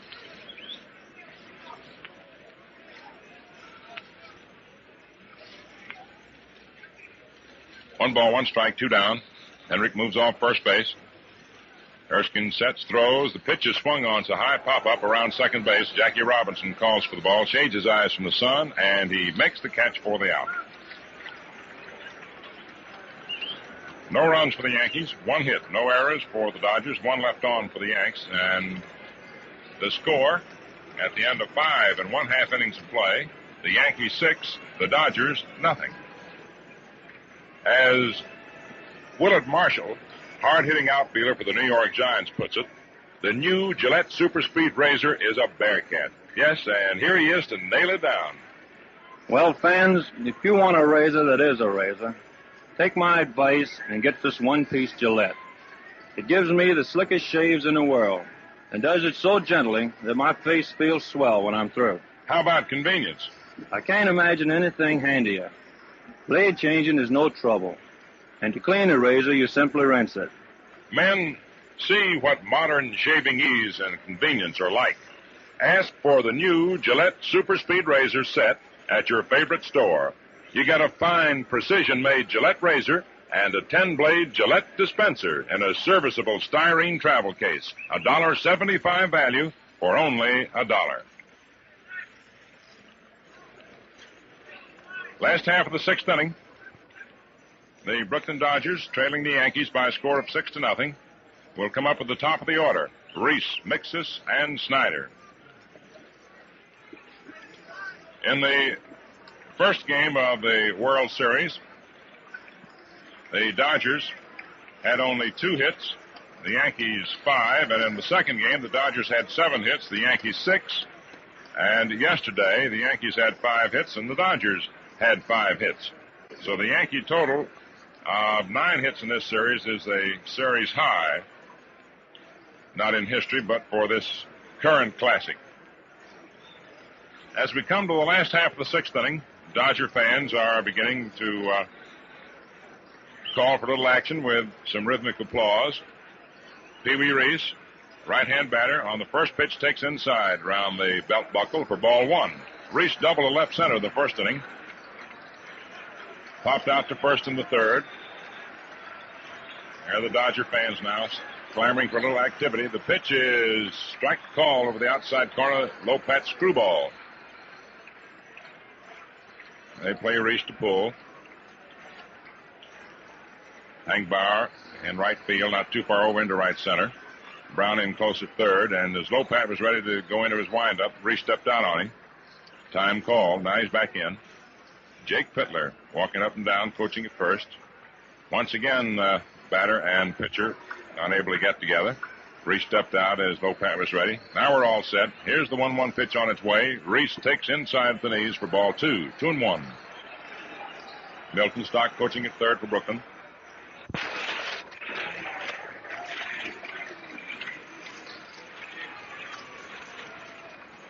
Now the 2-1 delivery on its way, and Reese swings and sends a drive into left center field. DiMaggio falls down as he starts in. He can't get to it, and the ball drops for a base hit. He comes up with the ball, flips his throw into Coleman, and Reese is on with a pop fly single to left center. DiMaggio breaking fast, tripped and fell. And before he could get up and go, the ball had dropped for the base hit. And now you're going to have a pinch hitter for Eddie Mixis. Billy Cox coming up. Cox was injured about 2 months before the season ended. I said 2 months is on Labor Day, wasn't it, Red? Labor Day morning, and this is his first appearance since that time. Red, how did he injure himself? He simply was running home to score a run, turned his ankle as he came around third base early in the morning of the morning game of Labor Day. And it's his first time in any action, as you told him, Mel. Right-hand hitter, Billy Cox batting for Mixis. The pitch, swung on, little roller down in front of the plate, could be trouble. Lopat up with the ball, can't make a play.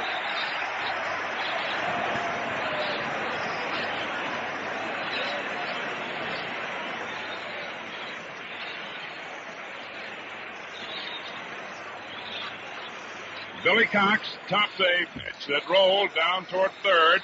Lopat came in to grab it. Berra went out. Lopat grabbed it, but Cox was hurrying down the line, and it's a base hit. Reese goes to second, and now the Dodgers have the pot boiling here in the last of the sixth inning. Runners on first and second, nobody out, and Duke Snyder at bat.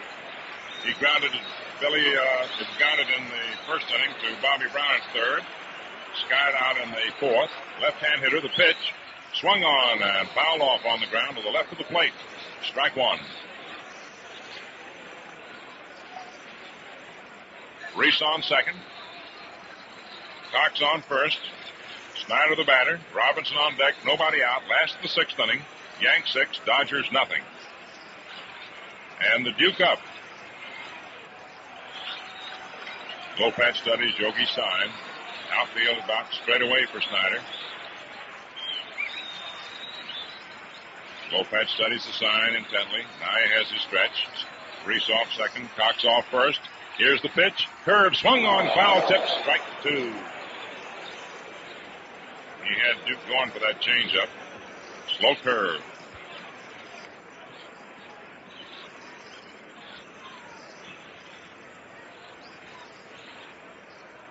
In 1947, we had several occasions on which outfielders fell down.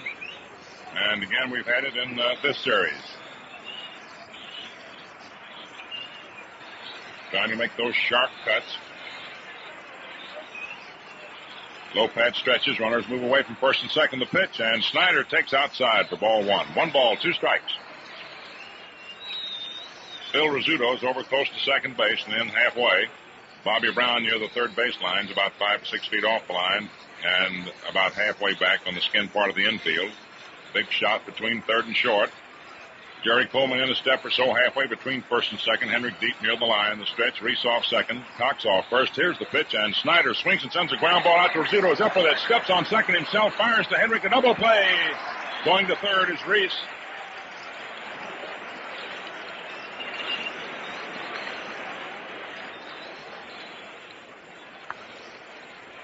Duke Snyder rammed one right at the scooter. Had him pegged perfectly insofar as placement was concerned. Grabbed Duke's hot bounder, stepped on second to force Cox, and fired on over to Henrik to double up Snyder. That's the Yankees' 4th double play of the series. And now coming to bat is Jackie Robinson. Snyder Like DiMaggio, two of the big guns in the two teams' attacks, both have been stymied in this series. Snyder's had one hit and DiMaggio one hit.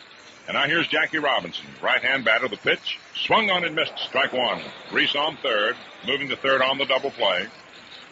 Last sixth inning, 6-0 New York. Billy Cox has gone down to the Dodger bullpen to loosen up his arm. He'll go in to play third when we go to the seventh inning. Robinson grounded short and walked. National League's leading hitter this year.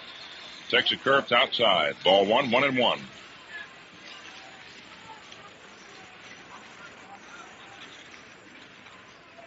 Big gap in the outfield is in right center.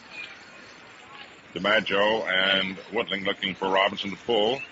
Bauer not too far into right center. Looking for Jackie to slice toward right. Infield shaded around toward third.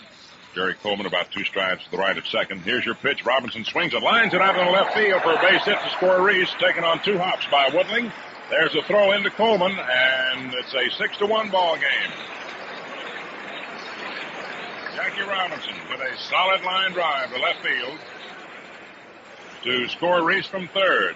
It's now Yankees 6, Dodgers 1, and up comes Gil Hodges, who flied to left field and struck out. Right-hand batter, Louis Olmos on deck.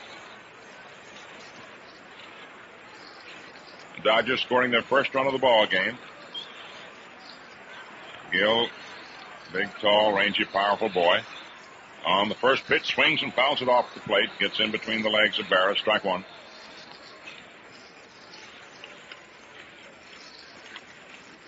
They play Hodges almost the same way in the outfield as they do Jackie Robinson. Tommy Henrik holding against Robbie, who with 2 out and his team 5 runs behind may not be attempting to effect a steal at second. In a tight ball game, a close one, that might be the order of the day. But then there are always exceptions to the rule, so we'll watch him. Lopat studies Yogi's sign. Has his stretch. Robinson with a short lead. Here's the pitch. Swung on, a bouncer hit right back through the middle, out over second into center. Robinson around second on his way to third to match up the ball, throws to third, but it is not in time. Robinson goes into third, holding first is Hodges. And the Dodgers have runners on first and third. And Louis Olmos coming to bat.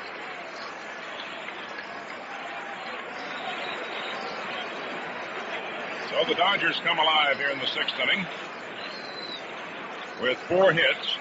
2 of them solidly belted. And Louis Olmos coming up with Roy Campanella on deck. 1 run in, 2 down. Robinson on third, Hodges on first. Henrik goes over to the mound to say something to Lopat. Vic Grashy gets up off the Yankee bench, not to go warm up, but just to shift his position as we take a look down there.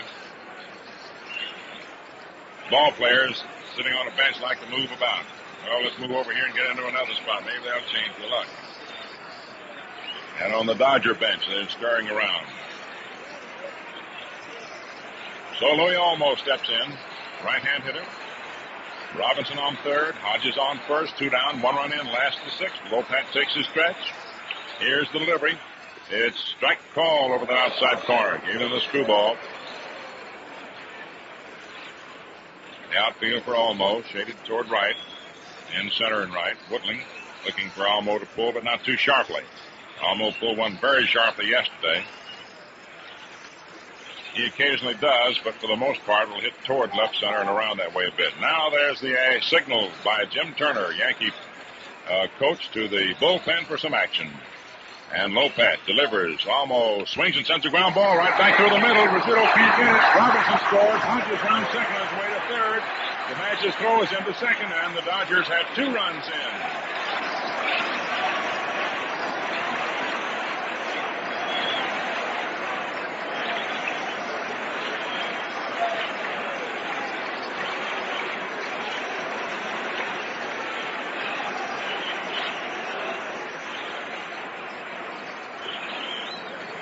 It's now a 6-2 ball game. The Dodgers have come up with 5 hits in the 6th inning, and now Casey Stengel comes out of the Yankee dugout, walking to the mound to talk to Lopat. And Allie Reynolds begins to deliver in the Yankee bullpen. Vic Raschi gets his jacket, and when I said a moment ago that Raschi was getting up off the bench and shifting his position, he shifted more than we had anticipated at that point. He is going down to the bullpen. Stengel talking to Lopat. Now he leaves him. He's going to let him stay on in there. You got Roy Campanella coming up. After the double play, 3 consecutive singles by Robinson, Hodges, and Olmo. And 2 runs are in. It's a 6-2 ball game. 2 men are on. And Roy Campanella, who bounced out to Lopat and grounded it short, is up at the plate. A right-hand hitter. Hodges on third. Olmo on first. Outfield around toward left, and the Dodger fans are now up in arms. Eddie Lopat for the stretch. Here's the pitch. Campanella swings and lines one out to left field for a base hit. In comes Hodges to score. Holding at second is Olmo. The throw goes into third. That's going to be all for Lopat.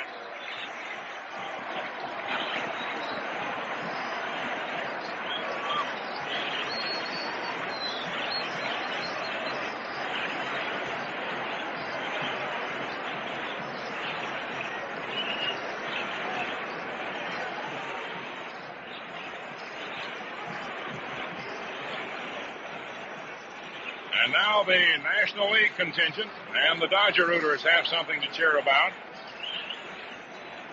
Lopat is going to stay on in there, though, with Gene Hermansky, a left-hand hitter, coming up. Reynolds actually hasn't had too much time to get ready. He just started warming up a moment or so ago, so he's not really warm. And here's Gene Hermansky, who struck out in single to right, with Olmo on second, Campanella on first, 3 runs in. Here's the pitch. Swung on and fouled off to the left of the plate, strike 1. The Dodgers are back into the ball game. It's 6-3. Casey Stengel comes to the front of the Yankee dugout, hollers something out to Lopat. And the crowd has come alive. It being a predominantly Brooklyn crowd, of course. The game's being played at Ebbets Field. Coming alive, too, the Dodger bullpen with a left-hander and a right-hander throwing. Batta and Minner.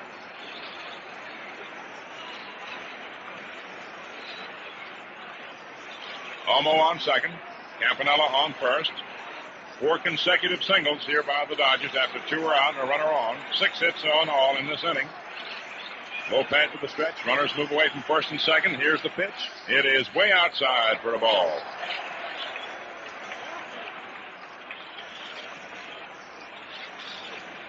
Ball games have a way of reversing themselves with lightning-like rapidity. All right, Olmo off second. Campanella off first with a big lead. The stretch by Lopat, the pitch. Swung on, line to right field for a base hit. Here comes Olmo around third. He comes in to score. The throw goes to second. Campanella goes to third. And out comes Stengel.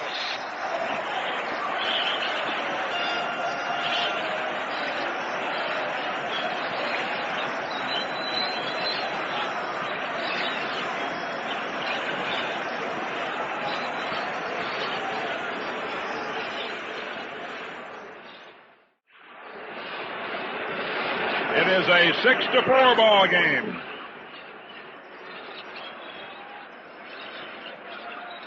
Five consecutive singles after 2 are out, and the Dodgers are right back in it. 6-4, with Allie Reynolds coming out of the Yankee bullpen to take over for Eddie Lopat. The Lopat, who pitched 2-hit ball for 5 innings, and who got 2 out in the 6th inning, unable to get to the next one. He went 5 2/3 innings. Gave up 7 hits here in the 6th, 9 all told in the ball game. 5 in a row, and has allowed 4 runs and is responsible for the 2 men who are on base. And Carl Perillo, who had started out of the dugout to pinch hit, has gone back in. Looks like Spider Jorgensen, a left-hand hitter, is going to come out to do the pinch hitting. So it's a big inning for the Dodgers. And Jorgensen is going to hit for Erskine. As Allie Reynolds comes on to take over for the Yankees. Allie Reynolds, who pitched the 1-0 shutout for New York in the opener of the series against Don Newcombe, coming on in relief. And while he takes a few warm-up pitches, we pause 10 seconds for station identification. This is the Mutual Broadcasting System.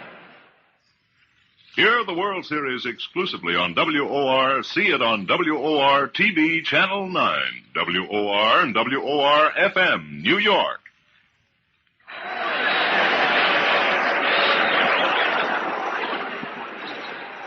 Red's been checking the record book for us, and you bet you might have been wondering whether or not these 5 consecutive hits by the Dodgers so far in the 6th inning is a record. And, Red, what have you found? Well, I find that it's not a record now. The most consecutive hits in an inning are 8. The Giants in the 7th inning in 1921 on the 7th of October made 8 in a row. The most hits in an inning, 10. The Athletics in the 7th inning on October 12th, 1929 made 10 in one inning. Well, the joint's jumping now, so you better try and calm it down. Spider Jorgensen, a left-hand hitter, comes in to bat for Erskine. Campanella on third. Hermansky with his second straight hit on first. 4 runs in. 6-4 the score. Favor the Yankees. Allie Reynolds ready to pitch the left-hand batter. Throws, and it's over for a called strike. Fastball. On deck is Pee Wee Reese. Jorgensen is the 9th man to come to bat in this inning for Brooklyn.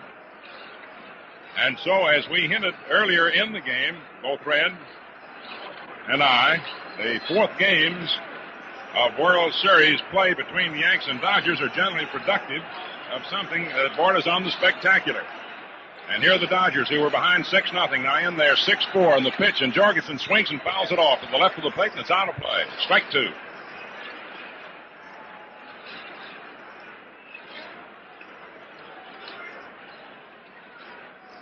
$30,000 thousand who are out here are all up in arms, regardless of what their partisanship may be. They're rooting one way and then the other. But they're all hollering. All right, Allie Reynolds now looks in to get the sign from Yogi. Campanella's on third. Hermansky's on first. Reynolds with a stretch. Jorgensen the batter. And the pitch. It's strike 3. Call a fastball right through there at the letters. And Jorgensen argues with plate umpire Lou Jordan. And then slings his bat away. And then he stops and turns and goes back toward Jordan. And then turns and, remembering the edict of the commissioner of baseball, A.B. Chandler, starts to go back to the dugout. Then he comes back up to Jordan. And now he's going away again. At the end of 6 innings, it is New York, 6 runs, 9 hits, no errors, 6 left on. Brooklyn, 4 runs, 9 hits, 1 error, and 5 men left on. Ralph Branca, who pitched such beautiful ball yesterday to the 9th inning, is in the bullpen now for Brooklyn. This is a big ball game for both teams.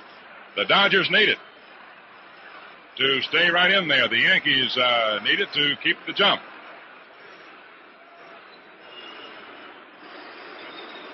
It also, the Dodger rally has forced Casey Stengel to bring in his start of that first game. Here's Joe DiMaggio. Swings and fouls it back. Strike 1. As Jack Banta, long, lean right-hander, has come on in relief. Erskine was removed for a pinch hitter. We're in the 7th inning. Yankees 6, Dodgers 4. The right-hander throws. DiMaggio swings and misses. A curveball. Strike 2. Joe has walked twice in this ball game and drove to deep left center in the 4th inning. A ball that came close to being all the way, but not quite. 2-strike count on Joe. Right-handed Banda throws, swung on, little nub grounder, hit out towards second. Jackie Robinson charges it up with it, throws to Hodges. DiMaggio's out at first. 1 up and 1 away for New York in the 7th inning. And here's Bobby Brown, who walked, doubled, and tripled. Tripled with the bases loaded in the 5th inning. He scored in the 4th with his one-out double on a double by Mapes.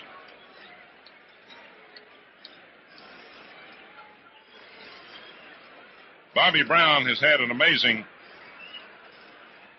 series batting average. Banda delivers to Bobby. High, ball 1. In 1947, Brown had 3 for 3 in the series.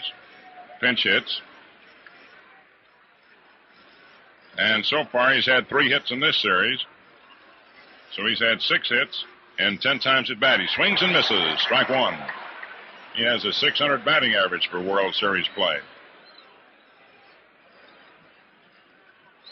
1 ball, 1 strike, 1 out. 7th inning. New York 6, Brooklyn 4. Gene Woodling on deck. Jack Banda into the windup. In comes the pitch. Curve swung on. A ground ball hit right to Robinson. He's up with it. Throws over to Hodges. 2 away.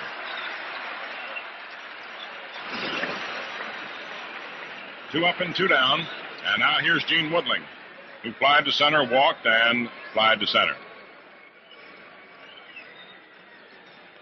Jack Banda, a 6'2", 165-pounder from Hutchinson, Kansas. 26 years of age. Done some fine relief work for the Dodgers this year. Delivers to Gene outside, ball 1. Sometimes in a game like this where one team gets off to a commanding lead and then suddenly sees it slipping away, you have a spectacle of one team slipping and the other one coming. Here's your delivery. And it's in there at the knees for a called strike. The one team has lost its momentum. The other one is gaining. And then the question becomes, how far will the one meet the other? And will they pass or not? The 1-1 delivery. Breaking ball just outside, ball 2, very close. 2 balls, 1 strike. Yankees 6, Brooklyn 4, 7th inning. You have seen in this series the very factors that drove both of these teams to thrilling finishes and wins in their respective leagues. That is, indomitable fortitude. They both have all the courage in the world. The 2-1 pitch. Swung on, a ground ball hit right to Jackie Robinson. He's up with it, throws to Hodges. The inning is over.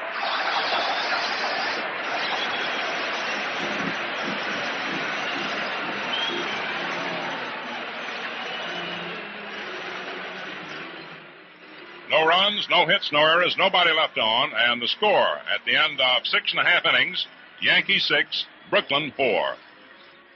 You know, when Willard Marshall of the New York Giants fanned with you earlier about the Gillette Super Speed Razor, he mentioned how gently it shaves. Yes, gently is the word for it, folks. Every stroke is light and gentle. There's no drag, no pull, no smart, no burn. You just skim the whiskers off, and when you're through, your face looks its best and feels great. This is a precision instrument. It can't jam, can't clog, and there's nothing to take apart or put together. For shaving ease and convenience worth talking about, ask for the new Gillette Super Speed Razor Set. You get a fine, easy shaving Gillette one-piece razor, a Gillette dispenser loaded with 10 factory-sharp Gillette blue blades, and an attractive, serviceable styrene travel case. All in all, a big $1.75 value for only $1.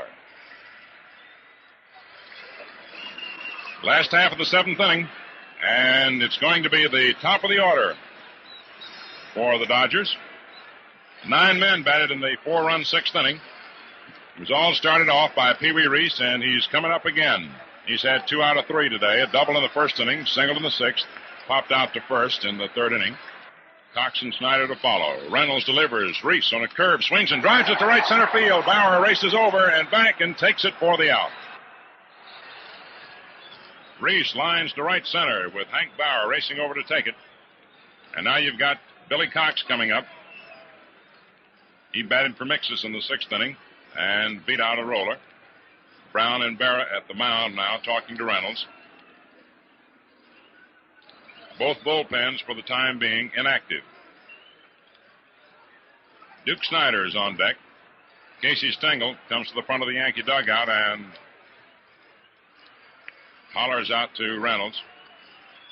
And he tells him to tell Hank Bauer to move over toward the right field line more for this right-hand hitter. The pitch, low inside, ball one.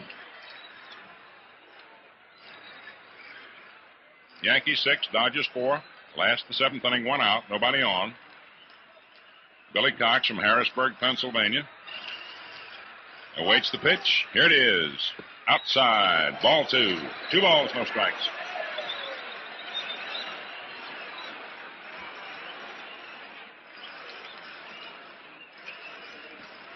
The outfield set up for Cox now straight away. Brown in close at third, 3-4 feet off third baseline. Rizzuto in a couple of steps at short.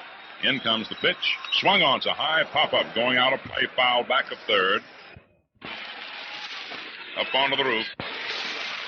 Folks in the upper deck back of third were waiting for it to come down so they could scramble for the souvenir, but it stayed up onto the roof.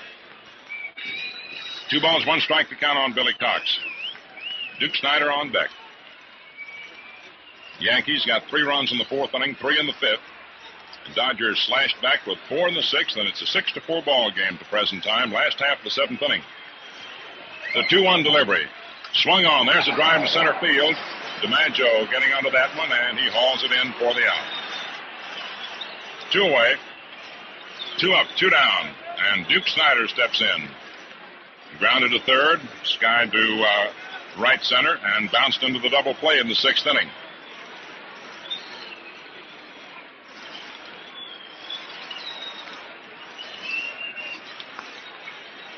Powerful left-hand hitter.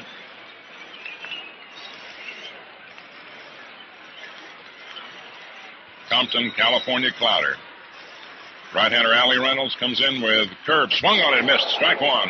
And Duke was going all the way. He was trying to belt one out into Bedford Avenue, which is back of right field. Outfield set up. Almost straight away. Shaded slightly toward right. Brown in close at third. In comes the pitch. Low fastball. Count evened up at 1-1. Jackie Robinson's on deck. Phil Rizzuto, 2 strides to the left of second. He's way over. Jerry Coleman deep at a point almost halfway between first and second. And Tommy Henrik very deep and about 2-3 feet off the first baseline. And Allie Reynolds into the windup. Around comes the right arm. The pitch is swung on. Foul back to the screen. Strike 2. 1-2. Reynolds with a new ball to work with. Getting set. A lot of room between Brown and Rizzuto. Brown is backed up at third. He's near the line. Rizzuto over near second. In comes the pitch, and it is swung on. He missed. Strike 3. Went down swinging a low fastball.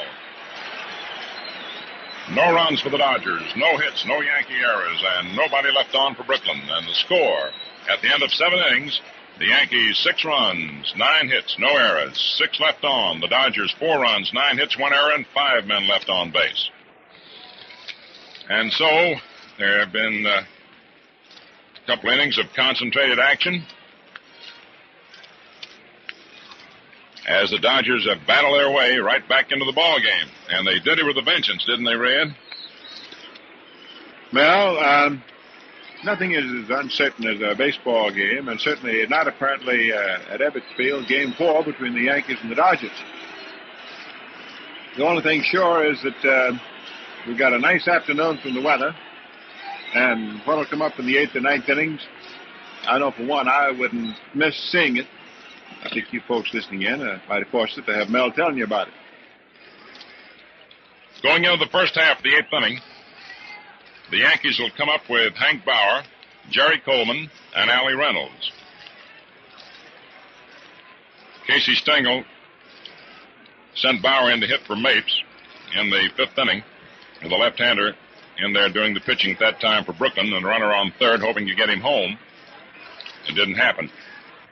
Bama pitches. Bauer swings and sends a ground ball out through the middle almost. Reese goes to his left up with it, flips to first in time for the out. Ball wasn't hard, hit quite hard enough to go right on through, gave Reese a chance to scamper to his left, come up with it, and he makes the put out at first. And with 1 away, here's Jerry Coleman, who fouled out in the 2nd inning to Roy Campanella. fouled out in the fourth inning to left fielder Louis Almo, came across the foul line to take his fly ball, and he grounded out to short in the fifth.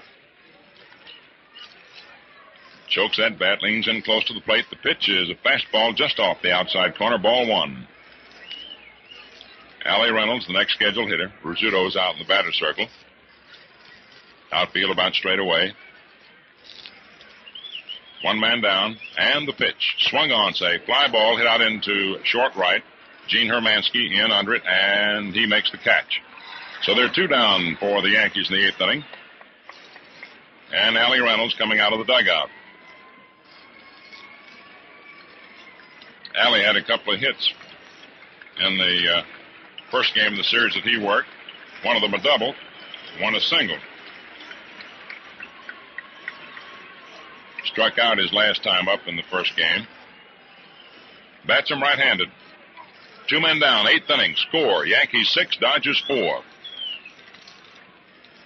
Batter delivers, and it's inside and a little high. Ball one. 1 ball, no strikes.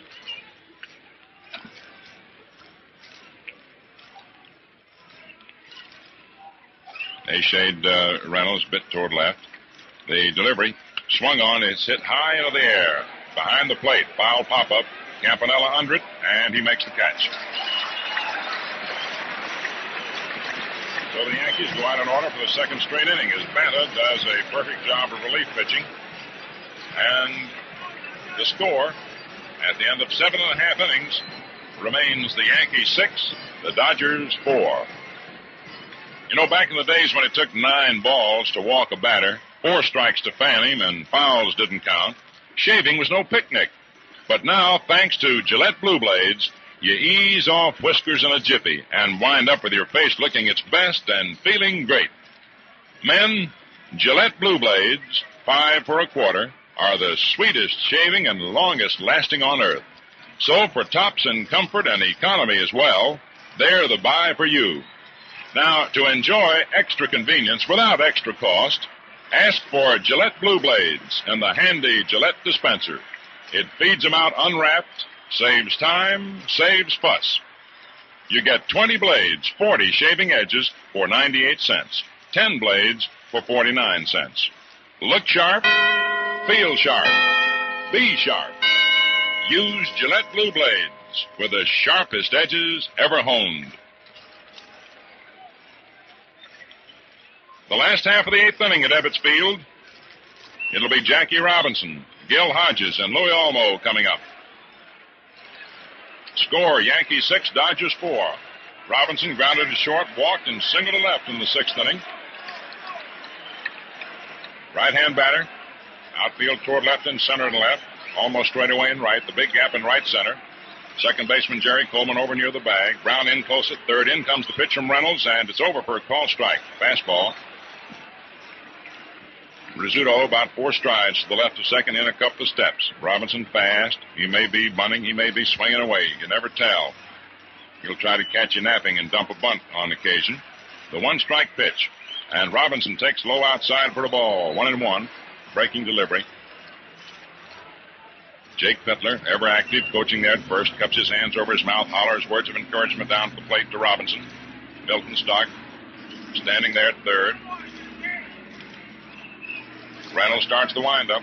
Around comes the right arm. In comes the pitch. Robinson takes just over the outside corner for call strike 2.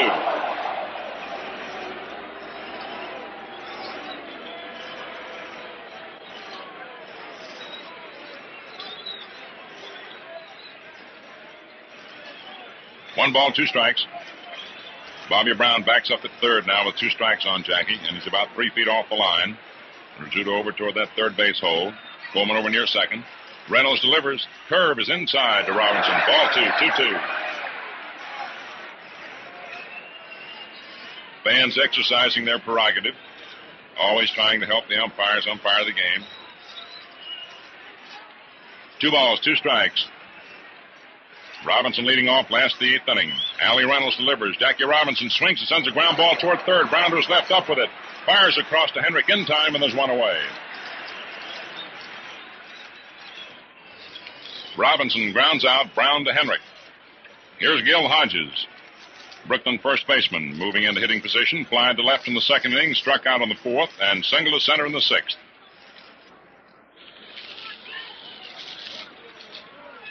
Outfield shades around toward left for Big Gill. Boy from Petersburg, Indiana. Bobby Brown moves in close to third now, near the line. Allie Reynolds delivers. Fastball swung on, ground out to short. Rizzuto grabs it on 2 hops, flips over to Henrik in time, and they're 2 away. Hodges going after that first pitch. Hit it solidly, but right at Rizzuto. 2 up and 2 down. And now coming to bat is Louis Almo, who flied to left, fouled out to Berra, and single to center. 7 big base hits in that 6th inning for Brooklyn to put them right smack back into the ball game. 4 runs coming in, cutting down the Yankees' 6-0 lead built up in the 4th and 5th innings. Off Newcombe and Hatton. Reynolds in relief of Eddie Lopat. Getting set to pitch to Almo. Louis had stepped in. He steps out to get a little dirt in his hands. Now he's back in. Slightly open stance in, close to the plate, holds the bat down the handle. Reynolds comes in with a pitch, a curve, and it's high, ball 1. Bobby Brown is not in close at third of the 2 down, not figuring Almo to be bunting. Not too deep, but not too close. The Yankee right-hander throws. The pitch is strike call, fastball. Got the outside corner just at the knees. 1 ball, 1 strike. Reynolds, primarily a fastball pitcher with a good snapping curve. Occasionally he uses his slow curve. Now the 1-1 delivery. Overhand fastball is inside. Backs Almo away. 2-1 the count. Jim Turner, Yankee pitching coach, told me that Allie Reynolds, though it hasn't been publicized too much, has one of the best fastballs in the major leagues. It's always very alive. Now the 2-1 pitch. It's high and inside. Ball 3, another fastball. 3-1 the count. You got Roy Campanella on deck. And, of course, you got a ball game close enough so that in the event a Dodger gets on, that puts the tying run at the plate. The fans quite aware of it. 3 balls, 1 strike. Reynolds going to work on Almo, and the pitch. Right in there for call, strike 2. Just fired a fast one through the middle, figuring Almo to be taking 2 down, 2 runs behind, 8th inning. So you got a full count on the batter, 3-2. Reynolds ready. Starts the windup. Around comes the right arm. The payoff pitch is strike 3, called over the outside corner. How about that? No runs, no hits, no errors, nobody left on. And the score at the end of 8 innings, Yankees 6, Brooklyn 4. Yankees 6 runs, 9 hits, no errors. 6 left on. Brooklyn 4 runs, 9 hits, 1 error, and 5 men left on base. And as you go to the 9th inning, the Yankees will come up at the top of the order. Rizzuto, Henrik, and Berra, while in the last of the 9th, scheduled to hit for Brooklyn, Campanella, Hermansky, and a pinch hitter, of course, for Banta, unless something might happen to the 2 hitters before that in the way of tying up the ball game, in which case Banta would probably go up and hit for himself. One thing, though, it's definitely certain. When you sail through tough whiskers with a world-famous Gillette Tech razor, you enjoy a sense of comfort and well-being that's worth talking about. The Gillette Tech smooths your skin and sets up your whiskers as a barber would. See how easy shaving can be. Ask for the Gillette Tech razor, complete with 5 Gillette Blue blades, at the popular pre-war price of only 49 cents. We pause 10 seconds for station identification.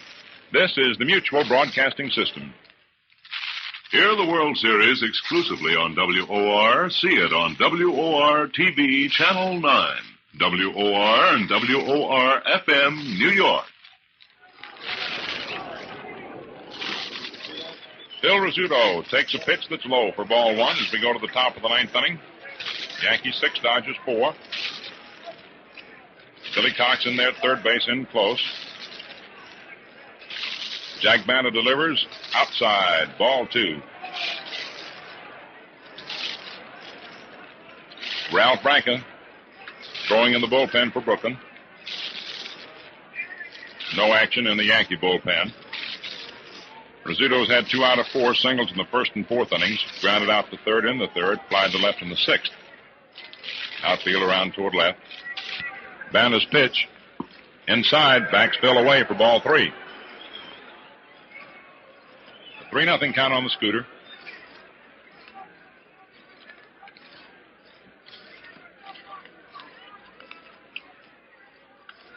Now that Allie Reynolds has had to come in today, it's difficult to predict what the pitching selections will be for tomorrow. In comes your delivery, and it's inside the field. Almost hit him.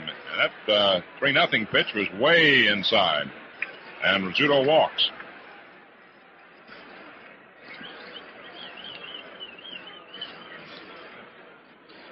That's the first man to reach base on Banta since he came on in the 7th inning in relief. Vic Rash, who pitched the second game of the series, could be a Yankee pitching selection. He'd have to come back in the 5th game with but 2 days rest, as Newcombe did today. Fred Sanford could be a starter, though Casey Stengel might think twice. He could come back to Tommy Byrne, who didn't go very far yesterday. Here's Tommy Henrich.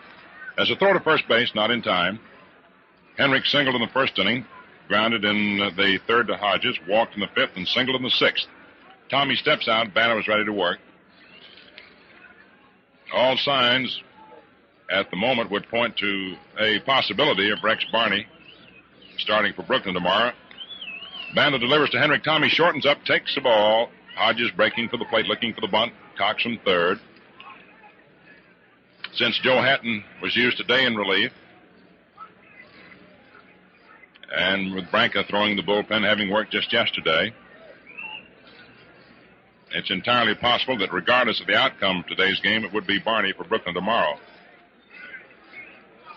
Banner all set, throws, Henrich swings and sends a ground ball through first, out into right field for a base hit. Rizzuto around second on his way to third. Up the ball is Furillo. Here's the throw. It is not in time.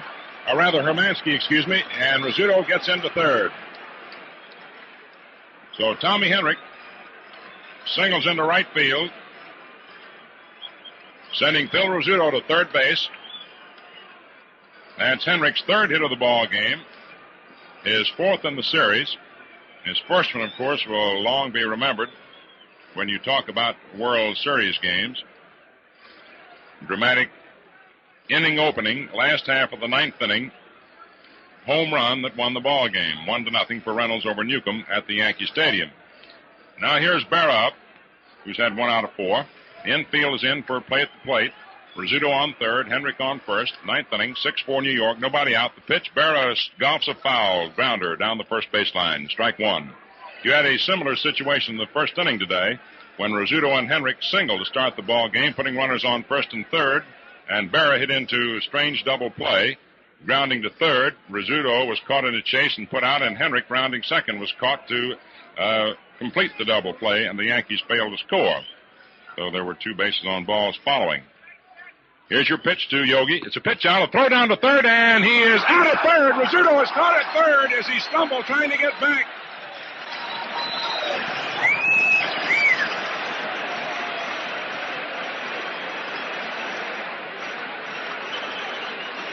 How about that?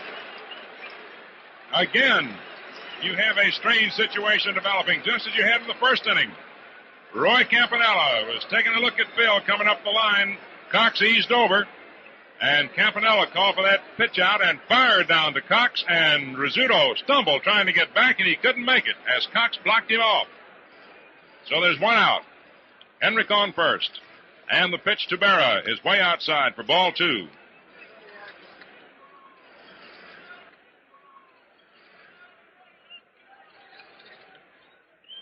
Yes, sir, this 4th game has been productive of a lot of surprises.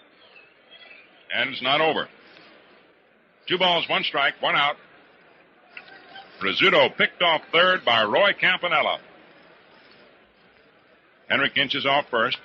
Banda delivers to Berra. Inside. Ball 3, 3-1.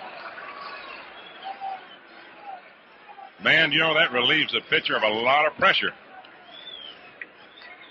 Runners on first and third, nobody out. And a difference working that way, and the man on first and one out. Branca and Minna, a right-hander and left-hander, throwing the Brooklyn bullpen. Ready for that 3-1 pitch. Here it is. Berra swings and sends a drive to right field. Hermansky going over toward the line under it, makes the catch for the out. Henrik halfway to second, comes back to first. So now you can see the importance of that Campanella play at third, because Rizzuto could have tagged up and scored after the catch, and that would have made it necessary for the Dodgers to get 4 runs in the last of the ninth inning to win, where now they need 3. So they're 2 away, and the batter is Joe DiMaggio, who walked, skied to center, was intentionally passed, and grounded to second. Joe's had but 1 hit in the series. That was a top roller that he beat out. Jack Banner stretches, pitches. DiMaggio swings and lines one, foul down the third base line, strike 1. As far as line drives are concerned, that's the most solid one that DiMaggio has belted in this series. It was foul. Hit a long drive in the 4th inning, just short of a homer in left center. 1 strike to count on the Clipper. 2 down, 9th inning. Yankees 6, Dodgers 4. Outfield around toward left, infield shaded well around toward third, though Robinson's not too close to second for Joe. Jack Banner stretches, pitches, DiMaggio. There's a pitch out, a throw down to first base. Henrik just back in time. Boy, that Campanella really does a job behind that plate. Always working with his pitchers, trying to help him out. He's been doing a lot of throwing in this series, and it paid off today. 1 ball, 1 strike. Banner ready. And the pitch. DiMaggio takes strike 2, called over the outside corner above the knees. Low fastball. 1-2 the count on Joe. Bobby Brown on deck will be the next batter in the event DiMaggio gets aboard. It's a 6-4 ball game. Yankees out in front. 9th inning, 2 down. Henrik on first. Jack Banner sets. A look at first. Here's the pitch. DiMaggio swings and misses. Strike 3. So the Yankees fail to score. So they had runners on first and third and nobody out. No runs, 1 hit, no errors, 1 man left on. And we come to the last half of the 9th inning. And every last half of the 9th inning has been played in this series.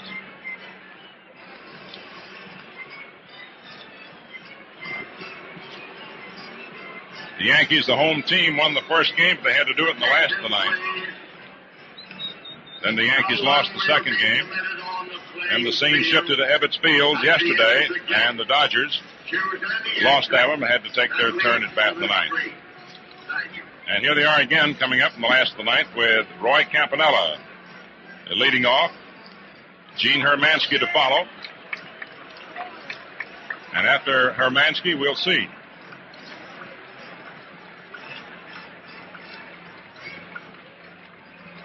Let me caution you once again that the Gillette Safety Razor Company will bring you the World Series again tomorrow, but an hour later than we have been coming on the air due to a Sunday law in the state of New York. No game can start until 5 minutes past 2 Eastern Standard Time. And so we will be on the air at 1:45 Eastern Standard Time tomorrow. So please remember that. Now here's Roy Campanella, right-hand hitter, leading off last of the 9th inning, 6-4 New York. Allie Reynolds delivers, swung on, hits sharply to third, up with it on 1 hop is Brown, fires across to Henrik in time, and there's 1 away. There was a solid belt on a short hop to Brown that Bobby had a little trouble with momentarily, but held on to it and retired Campanella with his throw to Henrik. Now here's Gene Hermansky. Struck out, singled in the 5th and 6th innings. 2 out of 3. Campanella had 1 hit in the 6th inning, 1 out of 4. Gene digs in. Outfield around toward right. Allie Reynolds goes to work. In comes the pitch to the left-hand batter. Hermansky takes inside around the belt, ball 1. Bobby Brown's in close at third. In the event of a top roller, down that way or a bunt. Joe Page starts to go to work in the Yankee bullpen. Rizzuto, 2 strikes to the left of second, in halfway. Allie Reynolds delivers. Hermansky swings and fouls it back. Strike 1, 1-1. Bruce Edwards has been called down from the Dodger bullpen to come up and swing for Jack Banta. 1 ball, 1 strike, 1 out, last of the 9th inning. Yankees 6, Dodgers 4. It's Gene Hermansky digging in. Allie Reynolds with the new ball to deliver. Gets his sign from Yogi Berra. The outfield around toward right. Page warming up from the Yankee bullpen. And now the Chief from Oklahoma City is into the windup. In comes the pitch. It is swung on and missed. Strike 2, and the count is 1-2.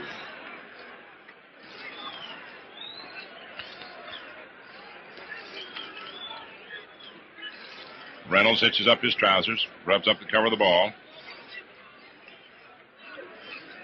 Jake Pittler hollers down from his first base coach's box. Come on, Gene. Gene grips that bat very tightly. Reynolds starts the windup. In comes the 1-2 pitch, and Hermansky takes into the dirt. Ball skips in behind Berra onto the backstop to the screen. It's a 2-2 count. A breaking pitch. A 2-2 count on Hermansky. Last half of the 9th inning, 4th game of the World Series.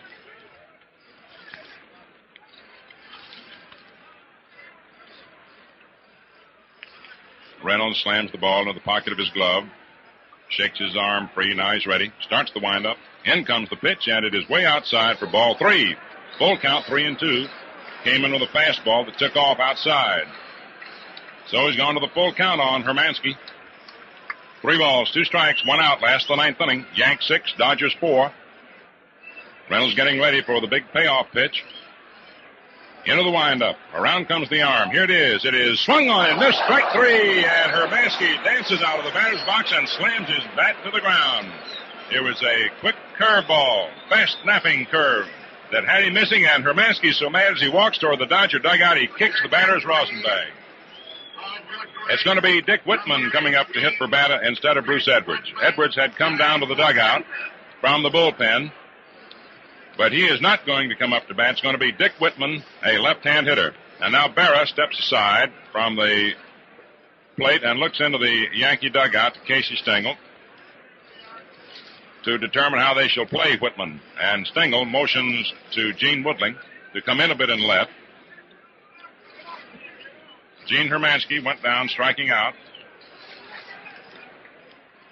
Second, 1, 2, 3, 4. Fourth strikeout for Reynolds. Here's the pitch. Low.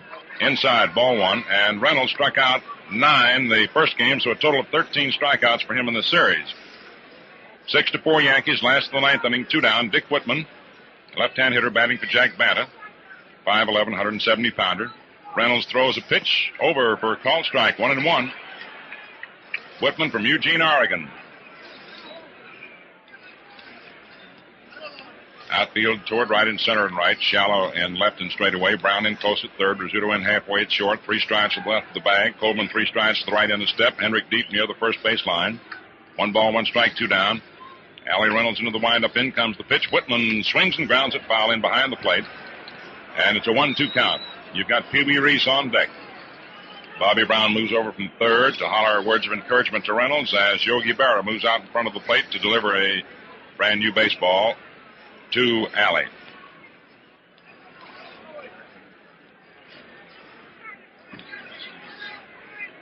Incidentally, someone wired us, want to know whether they used an American or National League ball in the series. They used the American League ball in the American League Park, the National League ball in the National League Park. But actually, it's the same ball, except for the name on it. One says American League Reach, one says Spalding National League. Here's the delivery. Swung on and missed. Strike 3, and the ball game is over. And Allie Reynolds strikes out the last 2 men. His 5th in relief of Lopat. 14 strikeouts in the series. No runs, no hits, no errors, nobody left on. And the Yankees beat the Dodgers 6-4 as Allie Reynolds comes to the fore in relief and retired a total of 3, 6, 9, 10 men, the last 10 men in a row, after the Dodgers had blasted Lopat off the hill with a 7-hit 4-run onslaught in the 6th. So that's the ball game. The Yankees win it 6-4. Red will have the totals for you and other statistical information and his always keen observations on this 4th game of the World Series that now sees the Yankees out in front in games 3-1. It was a game, I might add, before Red takes over. that developed along the lines we had anticipated, using previous history as a precedent. And it was exciting all the way. We had things happening just every moment. I know that Red enjoyed it. Didn't you, Red? Quite a ball game, and it was a very human ball game, and it showed the importance of making one basic mistake. There were fine individual performances, as you would expect in World Series. Bobby Brown was the offensive batting star. His double in the fourth inning began the upending of Don Newcombe, and when the fourth inning subsided, the Yankees had gotten Newcombe out of there and had made off with 3 runs. And then in the fifth inning, against Joe Hatton with the bases loaded and nobody out, Brown tripled, and that got in the other 3 runs. So he was the fellow that was swinging the stick. And those 2 extra base hits in consecutive innings gave him a total of 5 bases, a run scored, and 3 batted in.